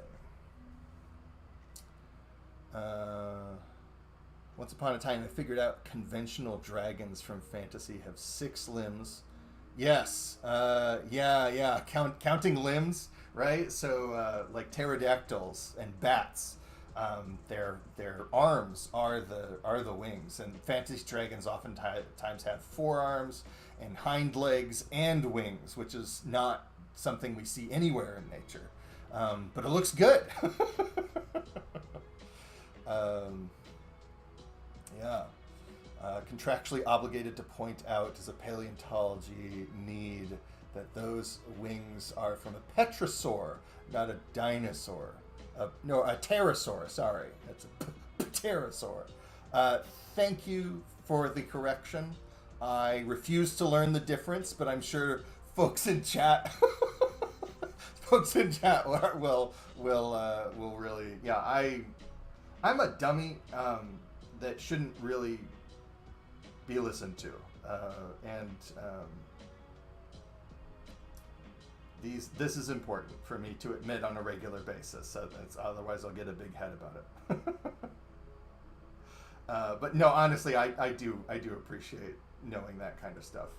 So I would actually like a little explanation too. Like, what is the difference besides just time? Like, because the dates of like different eras of what are commonly thought of as dinosaurs, it's just too vast. I can't keep that chronology straight, but like I'm sure there are like facts about like bone structures or adaptations or something that would help me tell the difference, Armada. So if you could help me out, I would actually really appreciate it.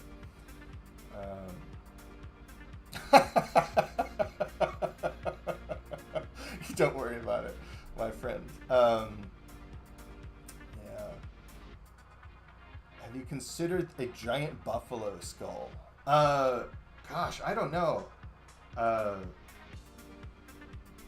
Buffalo skulls are... I think they're a little too recognizable.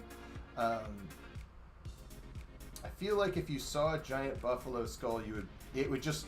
Well, and also to me, it would just look like a Georgia O'Keeffe painting.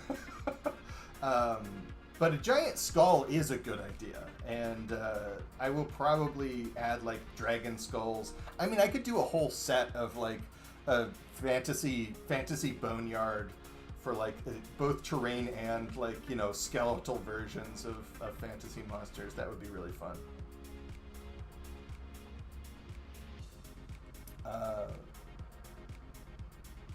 Yeah. But I think I have all of the... So a lot of these so this is actually in my head, a lot of these sci-fi creatures are from public domain stories. Each public domain sci-fi story are more problematic than the last. So this is from Edgar Rice Burroughs. What is it called? At the Center of the Earth with Pellucidar. This is a Mahar. And then, of course, this is the android from Metropolis. This is a Migo from Cthulhu. This is the elephant guy from Robert Howard's Tower of the Elephant, like one of the first earliest Conan stories. This is one of the plant men from the Valley Door on Barsoom. This is a Hound of Tindalos. So I have this ongoing fascination with public domain stuff because so much of like Star Wars, like these big corporate sci-fi properties, are actually just assembled from public domain imagery, So we could build most of Star Wars or 40K out of public domain characters and concepts and stories and names, and then no one, and then it belongs to all of us, right? And we can do whatever we want with it. We don't have to just do the same weirdly racist stuff that like Edgar Rice Burroughs did with it, right? And I think that's one of the things that I find fascinating to try to do as an artist. It gives me a starting point and something to kind of research and get weird about. And then also just this idea of trying to make use of the public greens more often, and show people where creativity can be like easily accessed for free is I think also like something I try to do with my work, is just let people know that there's a bunch of cool weird stories for free that you can read, and not all of them are good, but they're free. And they are the foundation of all of this corporate stuff that continues to come out, and send cease and desist orders to people. All right, I think I need some more black in here.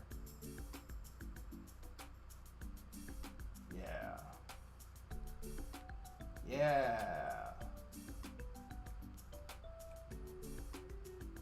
Good.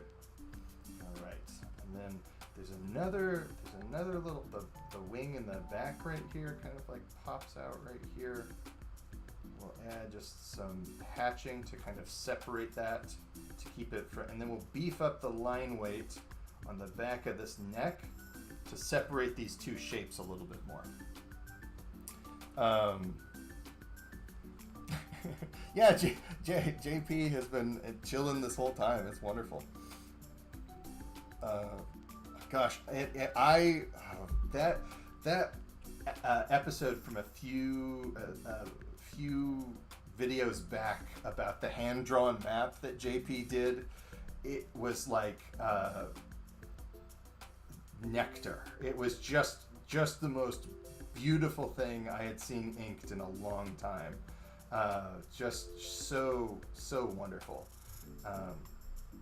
It's quite. I used to only draw maps. It's actually been a long time since I've drawn maps on my YouTube, and that really made me miss it. So we might have to figure that out sooner or later. It's like I called myself Map Crow because that's all I was doing at the beginning, but then it became. Now it's I should have called myself Monster Crow. I do more monsters now. I don't know.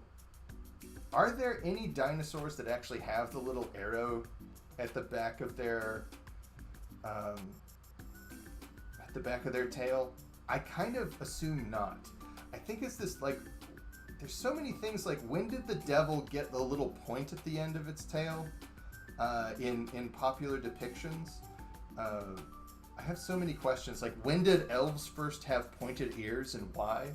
Like these popular images of fantasy creatures kind of now it's all taken for granted. dwarves have beards, but which stories did they famously have beards before, you know, Tolkien or something like that, right? Like I just have so many questions where this stuff comes up, but I like the bold shape communication, and it kind of gives them this Mahar, like a more evil looking presence, because it has that devilish attribution to it. So yeah, it's looking good. Oh, that's awesome. Thank you so much, JP. So Pterosaurs are a group emerged around the same time as dinosaurs did, but their origins are a bit hazy. We don't really know any transitional forms of terrestrial and aerial state. Oh, that's really interesting. So the fossil record is incomplete, of course, and so like how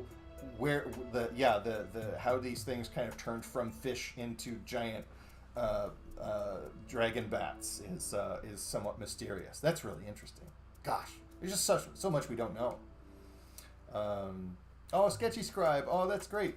Yeah, I'm so glad to hear that. And yeah, I can't think of really anyone better than JP to kind of get you back into drawing. I love that also the episodes that JP does on like making keys for your maps and figuring out the simple shapes, and then also how JP explains how to do the Akira Toriyama kind of style. Is just like, if you can draw these simple shapes, you can just combine them to make this interesting creature and all that kind of stuff. It's just like, it's really, really good pedagogy and just gorgeous art as well. So, all right, so I have this fancy cape boy, and I can already tell from my pencils it's way too detailed, so I'm going to be very careful about covering up this cape boy with too many details. But we're going to start with so the head and the chin is going to overlap almost everything else, so we're going to start with that. Be very careful.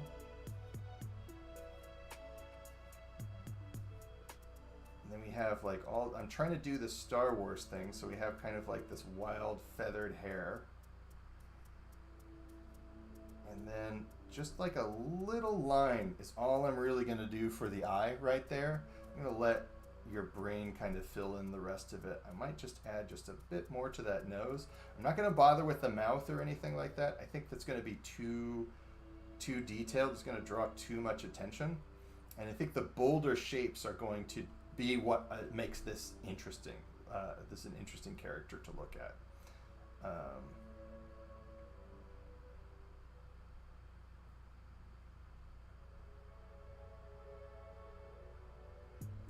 All right, walking away from that. So let's do this collar on this cape. He's got this big like Captain Harlock cloak thing. So let's fill in some black behind there to kind of separate again that transition from the head to the cape here is really important. So we'll get that high value contrast kind of sneaking in underneath his jawline right there. And then we'll have these kind of like Doctor Doom circles and like this little chain that kind of connects them. Yeah. All right. And then I think I had this idea that this is going to be like a short cape, kind of like a Sherlock Holmes inset cape. That kind of goes over the top of the shoulder right here. All right.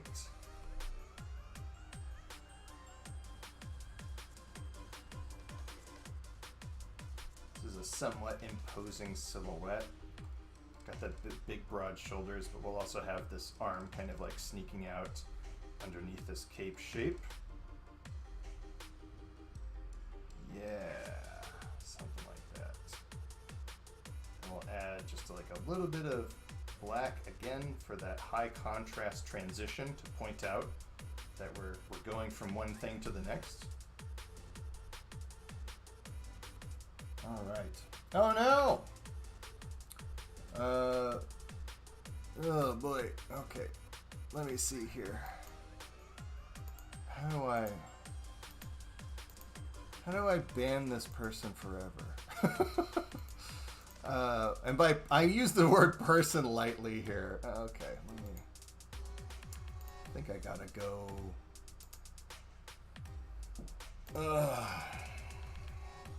So chat just got spammed by a bot. I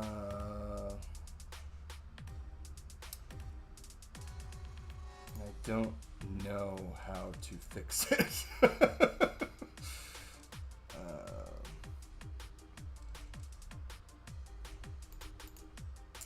Because right now I just have OBS open, so let me pop into actual YouTube where hopefully I will have the tools to fix this.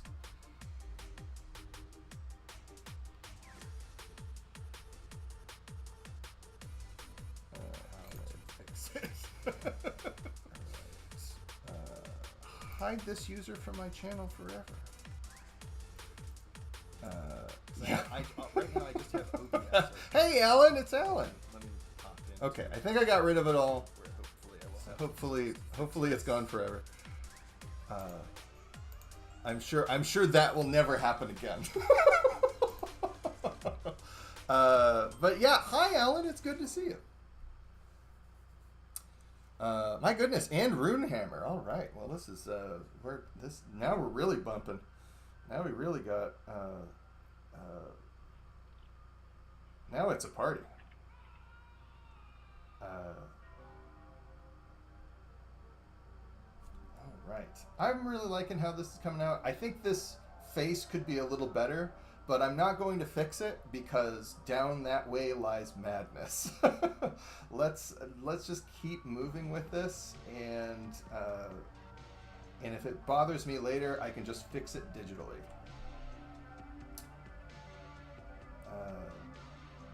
It's important not to get too bogged down in the details, especially when it is just way easier to fix things in Photoshop afterwards than it is to break out the whiteout and do all that nonsense.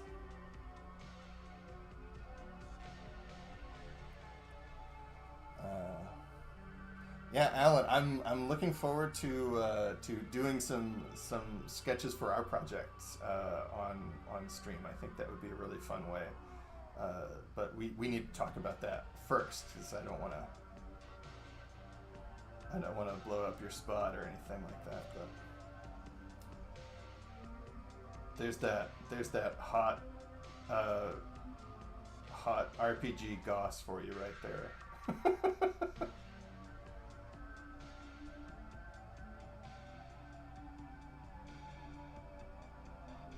Yeah, so I had all these lines in here in the pencils, and I'm just gonna black them out and just leave these buttons and of this like double-breasted coat right here. I think that would be good.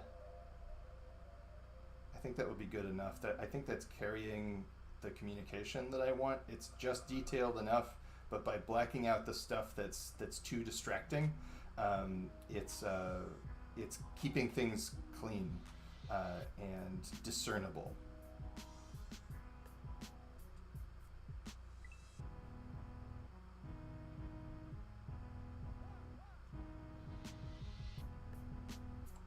All right, maybe we'll put a little pocket or a stripe or something on the side of that jacket, and we'll just beef up the line weight on that arm to separate it a little bit more from that shape on the jacket. Same thing with the back of the sword.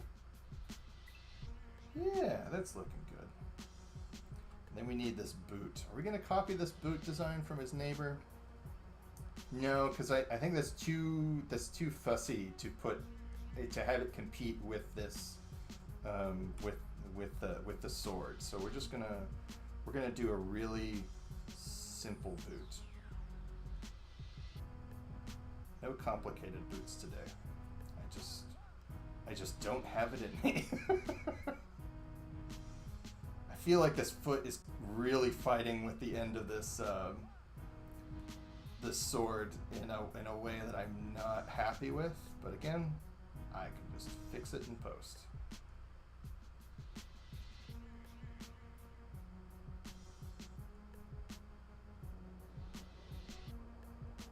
Let's scoot this other shoe over here a little bit so we don't have quite the same wrestling match between these pointy triangle shapes.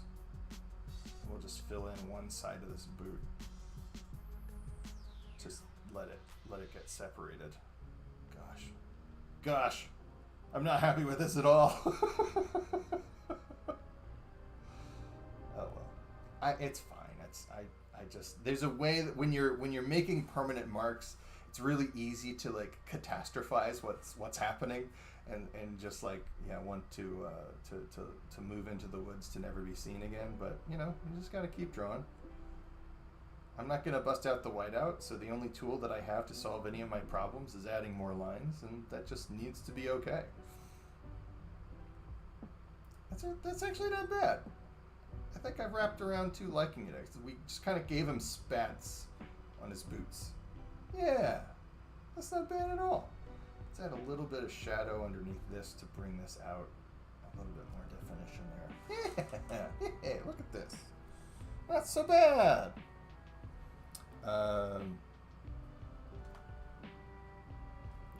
Runehammer, I would love to do a collabo. I think at some point we had talked about this, or I might be misremembering this, but like I have moved and like my life has been an absolute shambles for the last 2 months. But I would love to do that. I think that would be a lot of fun. I want to do more collabs. For a long time, I've been a lonely weirdo artist that just like caves up in the studio and doesn't talk to anybody until the thing is done. And I'd like to change that. So yeah, we should talk. Yeah. I'm trying. Yeah, same, Alan. I'm trying not to freak out. I just be cool, dude. Just be cool, Kyle. What else? Let's do this night gaunt. I have this night gaunt here. Why, hello.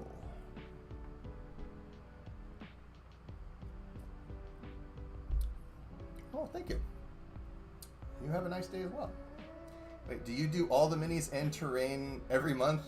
Yes. I don't do a full, so I will usually only release like 8 minis a month. I just happen to have got really ambitious in the penciling phase, so I'm just kind of like catching up. So the ones, so basically everything that is circled already. You can't see any of this, I don't know. But so the ones that are coming out this month are the Mahar, our of course new favorite bird, the sand penguin. We got Cape Guy. We got a couple of other kind of like human figures, and then a couple of like Lovecraft horrors and monsters and stuff like that. The nice thing about Lovecraft monsters is they're very multimodal. Like they work well in fantasy stories and sci-fi stories. So that's, I feel like you're really getting a lot for your money there.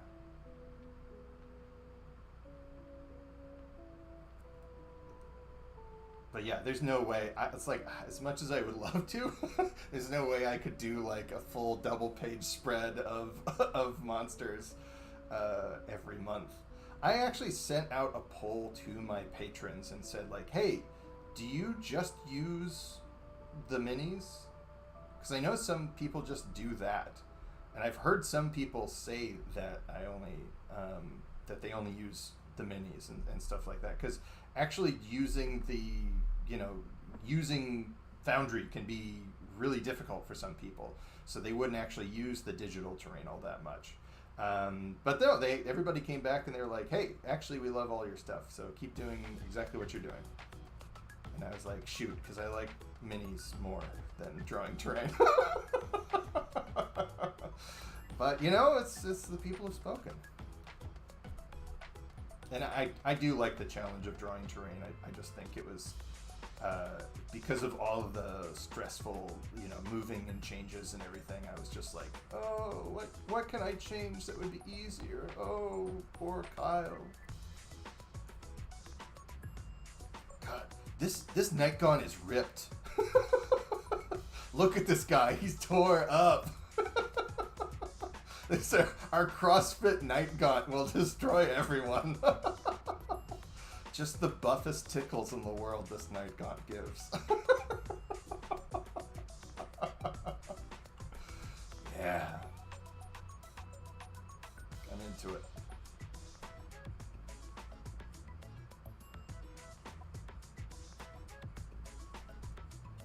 Do Nightgaunts have thumbs? Who can say for sure? It's a mystery for the ages. One of the reasons I like drawing monsters is you can kind of get away with some like fuzziness to some of those details, where it's just like, if it's a person, it's gonna be like, hey, where's the thumb though? Hey, you draw hands bad. And if it's a Nightgaunt, it's like, well, who knows the thumb situation for this Nightgaunt.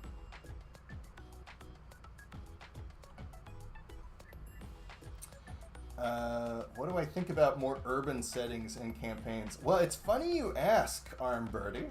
I am. Oh, it's Haley. Haley Smith did that laser engraving, and this is just the prototype. Well, you can't see it. I'd have to zoom out. But anyways, expect some updates on that. That was the worst video ever of that, but Haley is a wonderful collaborator, and we're working on laser engraving some leather stuff together, and it's really exciting. I'm actually doing an urban campaign. I'm planning, so our first game is going to be at my new apartment on the 10th, and I'm very nervous about it because I've never actually run an urban campaign before, but I am really excited because it is 5e. I wish it was Blades in the Dark, but the players are just like, we want a Blades in the Dark style game, but we also want all the character options from 5e, and it's like, I get it, as a player, 5e offers so much. And as a DM, 5e is sprawling and confusing for me, but it's just a game with my friends. Like I only get freaked out if I let myself get freaked out. I'm playing a game with people who care about me, so I need to just calm down and have fun. And I am really looking forward to just like I've been playing the Yakuza Like a Dragon, so I think it would be really fun to like bring some of that kind of, colorful criminal families into a D&D game. I think that would be really fun, so I'm looking forward to that. Yeah, you want a Blades in the Dark game? Well, okay, so Joshua, they specifically wanted 5e.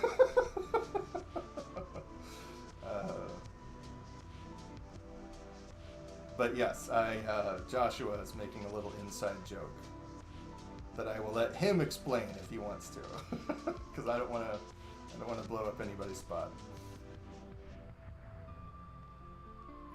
All right, we have these ever-present membranous wings that Lovecraftian horrors have.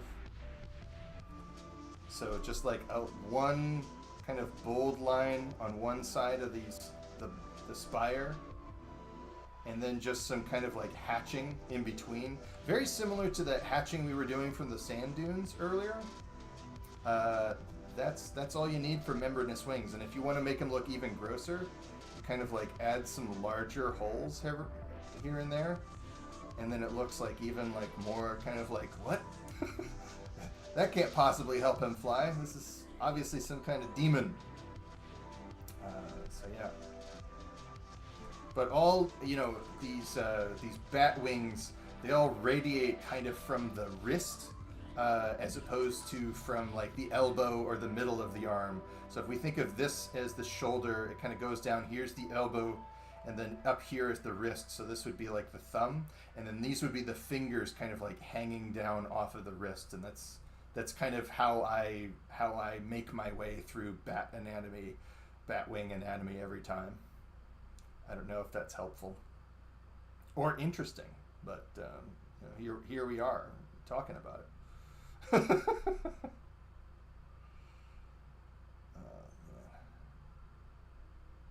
I can't wait for the school semesters to start again. I get paid to do this for students too, and they can't complain or log off. They get graded poorly if they flee from my presence. So it's a captive audience. These poor suckers. I don't love this. This feels like too many triangles. I'll fix it later, though. I'll probably fix it now. Because it's bothering me too much. We're just going to black all of that out. And then if I need to fix it in post later, I can. But already that's much cleaner. I mean, it's not perfect and it's not symmetrical, but it's much cleaner. Too many lines. That was a situation where we just had too many lines. All right, now we need to do this tail. And I'm also worried about a too many lines situation with the tail. So we're just going to kind of like do some bumps, because I think I was doing like almost like a snake skeleton, or like with a bunch of rib cages sections or vertebra for the tail. But I think we're going to give it kind of the rubbery, fleshly outside. My goodness. What a disgusting thing to talk about. Oh, jeez. All right. I also have this really stupid design that I penciled in for the back of the tail. We're just going to simplify it and kind of rhyme it with these horns. To kind of like give it that rhythm, so it's going to be like this weird kind of like meat fork design.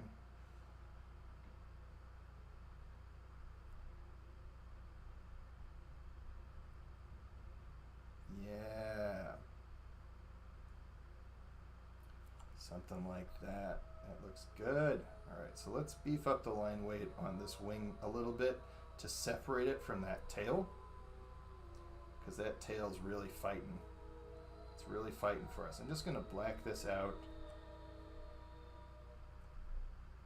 Just like balancing the eye read is difficult sometimes, but this is good.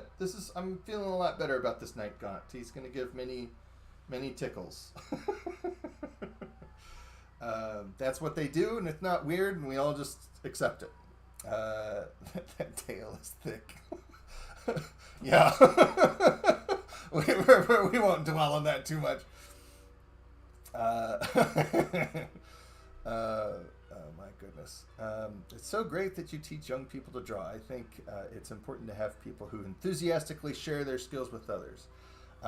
I'm lucky to have my students. I always learn so much about drawing just through watching their process.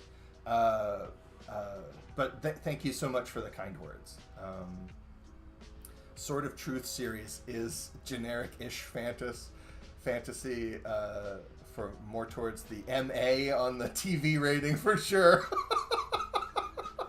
Gosh, I spent some very confusing times as a teenager reading the Seeker series, the Sword of Truth series. Oh my goodness. Let's not unpack that at all today, though.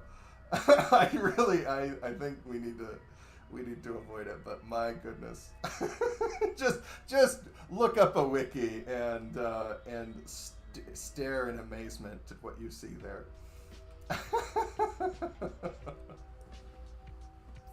All right. So here we have our knockoff Gamorrean guards. That's based off of some McQuarrie sketches, some Ralph McQuarrie sketches, some abandoned sketches. I've done that several times in the sci-fi series where I'm just like looking at some Ralph McQuarrie sketches and just copying some of the designs from there and then making it, you know, non-litigiously similar to some of those designs. Because again, like, it'd be different if I was doing a comic book and I was trying to say, hey, this is original, but I want these to be usable for someone's Star Wars game. So they need to look Star Wars-y without being, you know, actual stormtroopers and that kind of stuff. Ralph McQuarrie is a really interesting designer because he actually came into concept art from industrial illustration. So like doing schematics or you know, instruction manual drawings or things like that, and that's why his machines have that kind of, you know, car catalog look to them. Yeah, Anna Blackmon knows. Yeah. My goodness, that's funny. But yeah, Ralph McQuarrie, and that's why as an illustrator he has such like an interesting voice, and they are still taking concept art that wasn't used in the original Star Wars movies, and it still looks fresh and Star Warsy because once upon a time there was no such thing as a Star Wars design. And the original illustrators that made it did it by cribbing from all kinds of other places besides Star Wars, because of course, yeah, Star Wars didn't exist. So I think it oftentimes helps to look at old illustrators and figure out what they were looking at. Why does their line look that way? Where are they going for their design inspiration? And that helps you keep, because right now, video game concept art all looks very Halo-y because that's what everybody's looking at. They're trying to replicate the big top-selling thing from the early 2000s. And it makes everything look very similar, like Anthem, and I know Destiny's by the same people as Halo and all that kind of stuff. But it has this very like polished, intriguing look, but it all looks the same. And I find it more interesting to like dig back at some of my favorite classic illustrators and figure out what they were looking at, and then make those Pinterest boards, and then figure out what painters and illustrators those inspirations were looking at. And you just like keep going, and you just get yourself a pot of coffee and go down the Wikipedia trail and just like figure out what everybody was looking at. I think it's one of the most fun things about being an artist is including yourself in this ongoing design conversation throughout the ages of illustrators.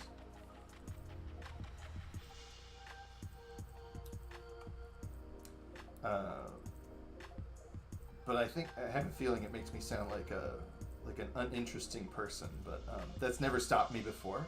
So why would it now?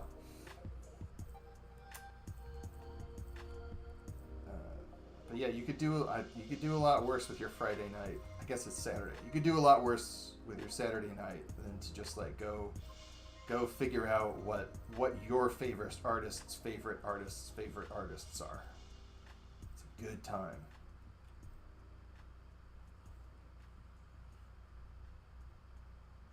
Or just look at more Richard Scarry books. That's also the best thing you can do with your time as an artist is just look at Richard Scarry and how just absolutely incredible, just like the sense of balance and whimsy and clear silhouettes and all within some like really very rigid printing technology constraints. Oh, I just don't know. I don't know. There's no, it's amazing. Richard Scary, Busy Town. Heck yeah. That's a stream I'd love to do someday. It's just opening up Richard Scary books in front of the camera and talking about it. Yeah. Yeah, the Space Marine thing. I love looking at old GW books. So like looking at like early Rogue Trader stuff. It's just there's like so much really like full of personality design work, because a lot of it was just like the early Space Marine designs were like making little parodies of like Judge Dredd comics and stuff like that. And Judge Dredd itself used to be a parody comic, and now is taken 1,000% seriously in the movies and stuff like that. So like there was this sense of like whimsy and humor, and kind of like an inside joke because everybody was reading the same comic books when they were making that game, like the original versions of 40K. So it's just like it wasn't as serious. Like there was so much more personality than there is today. That said, I mean I think there's some really amazing illustrators and models and design in 40K now. But yeah, I do kind of find that it's somewhat lacking in tonal range to look at. But I don't know. It's oh good, it's another one of these guys. Oh right, okay. I figured out how to do this the last time though. It's another bot. Gosh.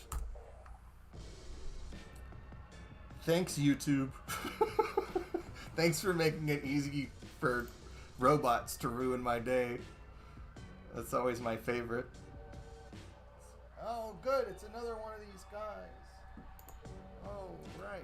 Okay. I figured out how to do this the last time, though. It's another... Hide this user. Another bot. Okay. Thanks, YouTube. They must have heard us talking about the Seeker series, and they thought like, oh, they're into it. Better post some links. Oh.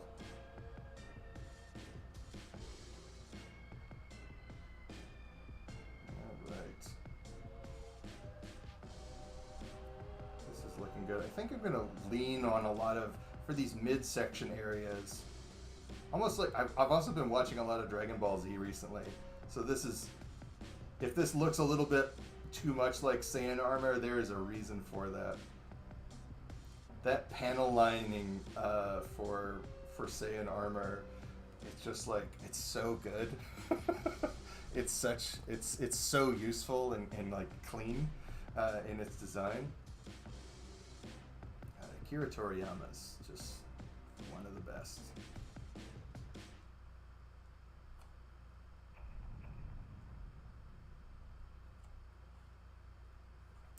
Originally I had, you can probably see it just barely in the pencils. Originally they all had weapons, and I thought that was too specific. And I felt like with sci-fi, there's just kind of like, maybe it's because I used to play a lot of 40K, but there's a lot of like, what you see is what you get attitudes in sci-fi, and I didn't want to be too restrictive. So now none of them have almost anything in their hands. And so it would be up to the GM to kind of like narrate what everybody's armed with.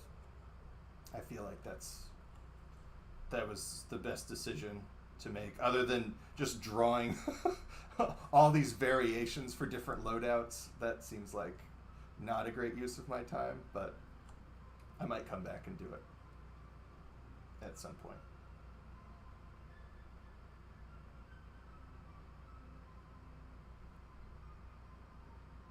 Gosh, so the Secret of Mana soundtrack that this Vaporwave track is based off of, they used that whale sound from the beginning. So if you boot up an actual NES cartridge of Secret of Mana, it starts off with this whale sound. just to like get you in the mood of like wonderment of in the majesty of nature. And that whale sound takes up like, it's why the cartridge had to cost like $80 or something in the beginning, which is crazy. That they were just like, no, artistically I cannot compromise. We have to make people pay an absurd amount of money for this Super Nintendo cartridge that has a whale song sound at the beginning of it, which is, you gotta love that kind of gutsy move.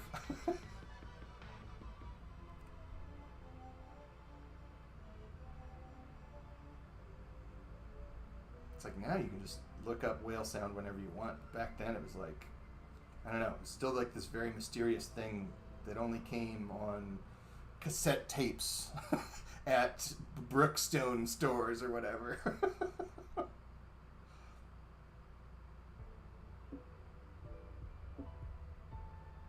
So I'm kind of doing this transition of this this hatching. So I'm kind of starting with like a Mike Mignola triangle hatch, and then going into sort of like a more kind of like doré hatch. And that kind of leaves this band of highlight in the middle here, but it gives you a very different kind of texture. I'm worried it looks a little too distracting, but not so worried that I'm going to make any different decisions.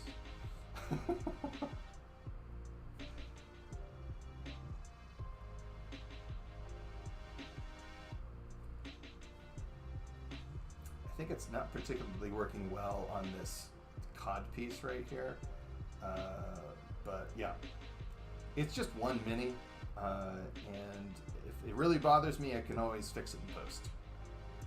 But it's important to keep the momentum going when you're at the desk.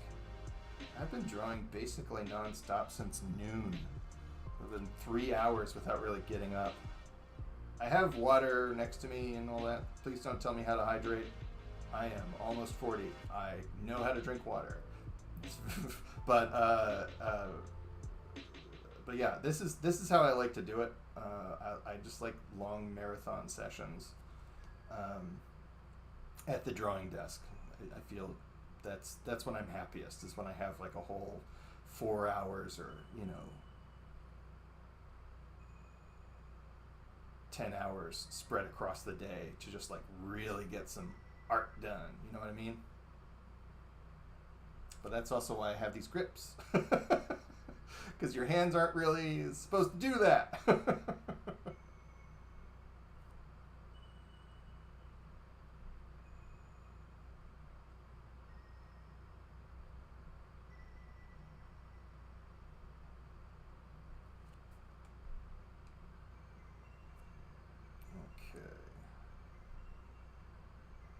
This is looking good. Look at this good boy.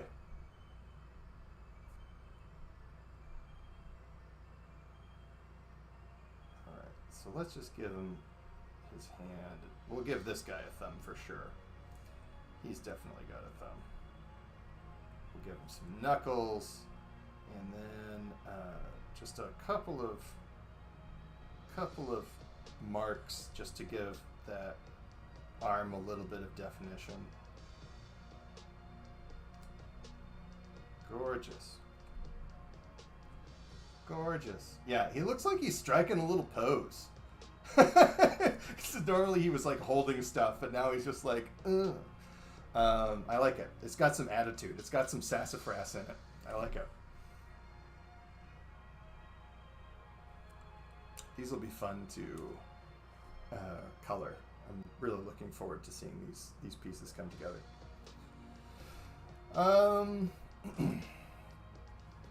Okay. I'm gonna start drawing some monsters with a double toe claw. Always draw 3, but 2. Yeah, I just feel like with 3, it just gets a little too crowded sometimes. But also, like, I'm not particularly good at. So, like, here, let's take a look. So we have our Morlock, and he has 4 fingers and a thumb on his feet, and it's just like, that's just too many lines. This is nonsense. This is nothing. And then when I drew this this rat guy, he has 3 fingers and a thumb on his feet, but it's also just too much. I think at this scale, it's just like the two finger, foot, toe. I don't know what I'm saying. It's more clean and kind of like pointier, more aggressive. That's been my experience so far. Another thing I've been doing with some of these other sci-fi creatures is like just kind of like the one they're like walking around on like stilts or something like that. So kind of just that one toe kind of popping out of the bottom. It just kind of really points to, kind of grounds them a little bit. But yeah, there's all kinds of ways to do it. But yeah, I know what you mean. It's like this is what I'm talking about. It's like when you're drawing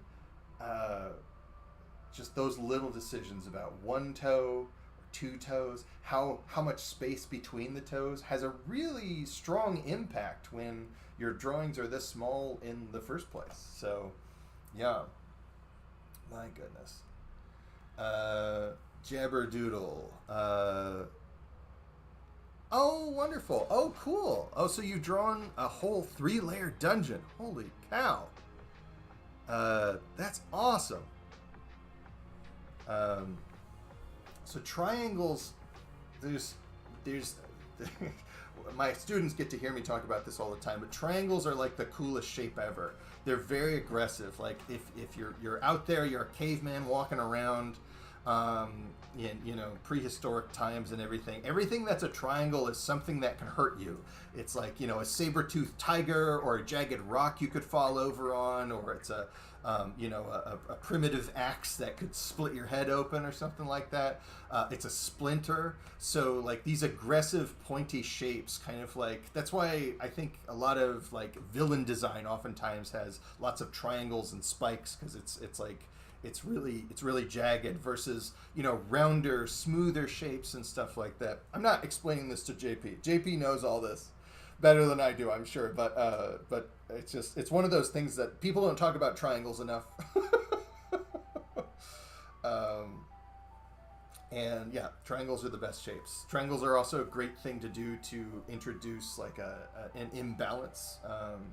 So, here we have a very balanced kind of like a bulky triangular shape. So we kind of like have this kind of equilateral triangle, but here we have kind of this almost like a right angle triangle. So it's front loaded on one side and it kind of has that centaur shape. But a lot of these characters, just because of the way that the perspective that I've drawn them at, kind of just are kind of these just lumpy rectangles.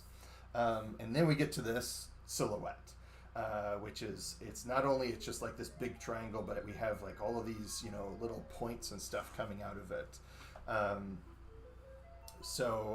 And then we have the much less aggressive kind of laid back triangle. Lots of triangles in our penguin shape, but they're kind of like, we have these nice, wonderful bowed out, cute, pleasing things. Even all these triangles inside of the beak and the feathers and everything are flared out to the point of looking like a Kirby monster or something like that. So, but yeah, that's triangles.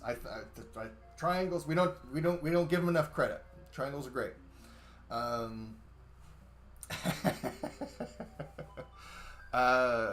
Yeah, I think that about does it. We've been going for about 3 hours, and I definitely need a break from the drawing desk and probably to go to the grocery store and get food. I'm out of food, and I need that to live, from what I understand. So, we could probably wrap things up, but let's just kind of like, let's zoom out. Let's see where we're at. So what all did we get done today? We got all of this sketching done today.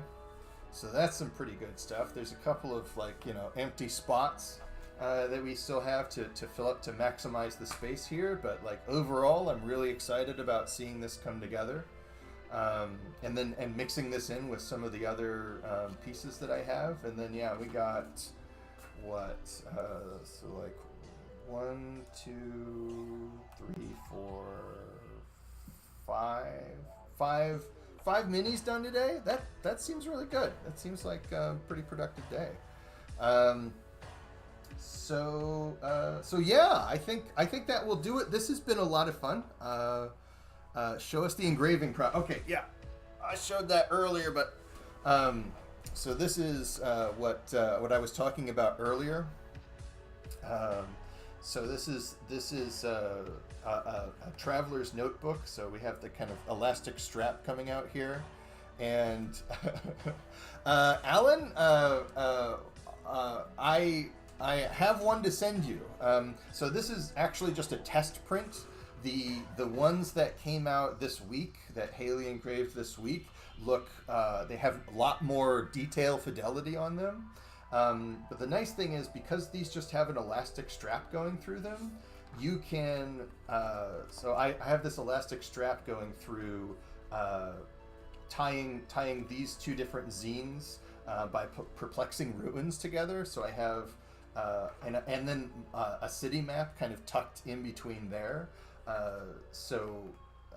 This is what I'm using it for right now, just because I've always wanted to put Perplexing Ruins zines into a traveler style notebook, because I really want to start solo playing some of this stuff, and who knows if I might stream some of that. But yeah, this is just to test it out. But you could, staple together signatures of whatever kind of sketchbook paper you want, and tie that in here, and it's pretty sturdy. It hangs in there really good, and especially once you put the strap around the outside of it, like everything stays put. I think probably I would go with a different elastic strap. I would go with something that's a little bit tighter next time, but that's why you prototype things. But yeah, I would love to make more of these and make them available for folks, but scalability on like making lots of laser engraved leather things is pretty daunting. So I would have to partner with somebody to make these available massively. But on a small scale level, I think these it would be great to do like a limited run of these with like a second edition of the Old Road zine and all that kind of stuff. So that's the engraving thing. Let's see, do I have anything else to show? What else do I have? Hold on. Do some more show and tell.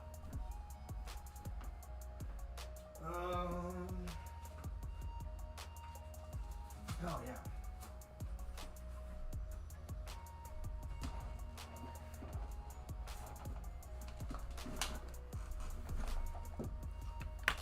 So yeah, the Fallen zines also came with all these cool pamphlets and stuff. So I could make pockets, like folder pockets, and also put them in this zine. But like these pamphlet zines for Fallen are just so gorgeous, and finding some way to kind of like tie them all together. I love this, like just the sheer force of impact of the graphic design in some of these zines and pamphlets these days is absolutely astonishing. It just fills my soul with joy and just makes me want to make so many things. I wish I had more time to work on zines and stuff, but just like look at this. Look at this character sheet.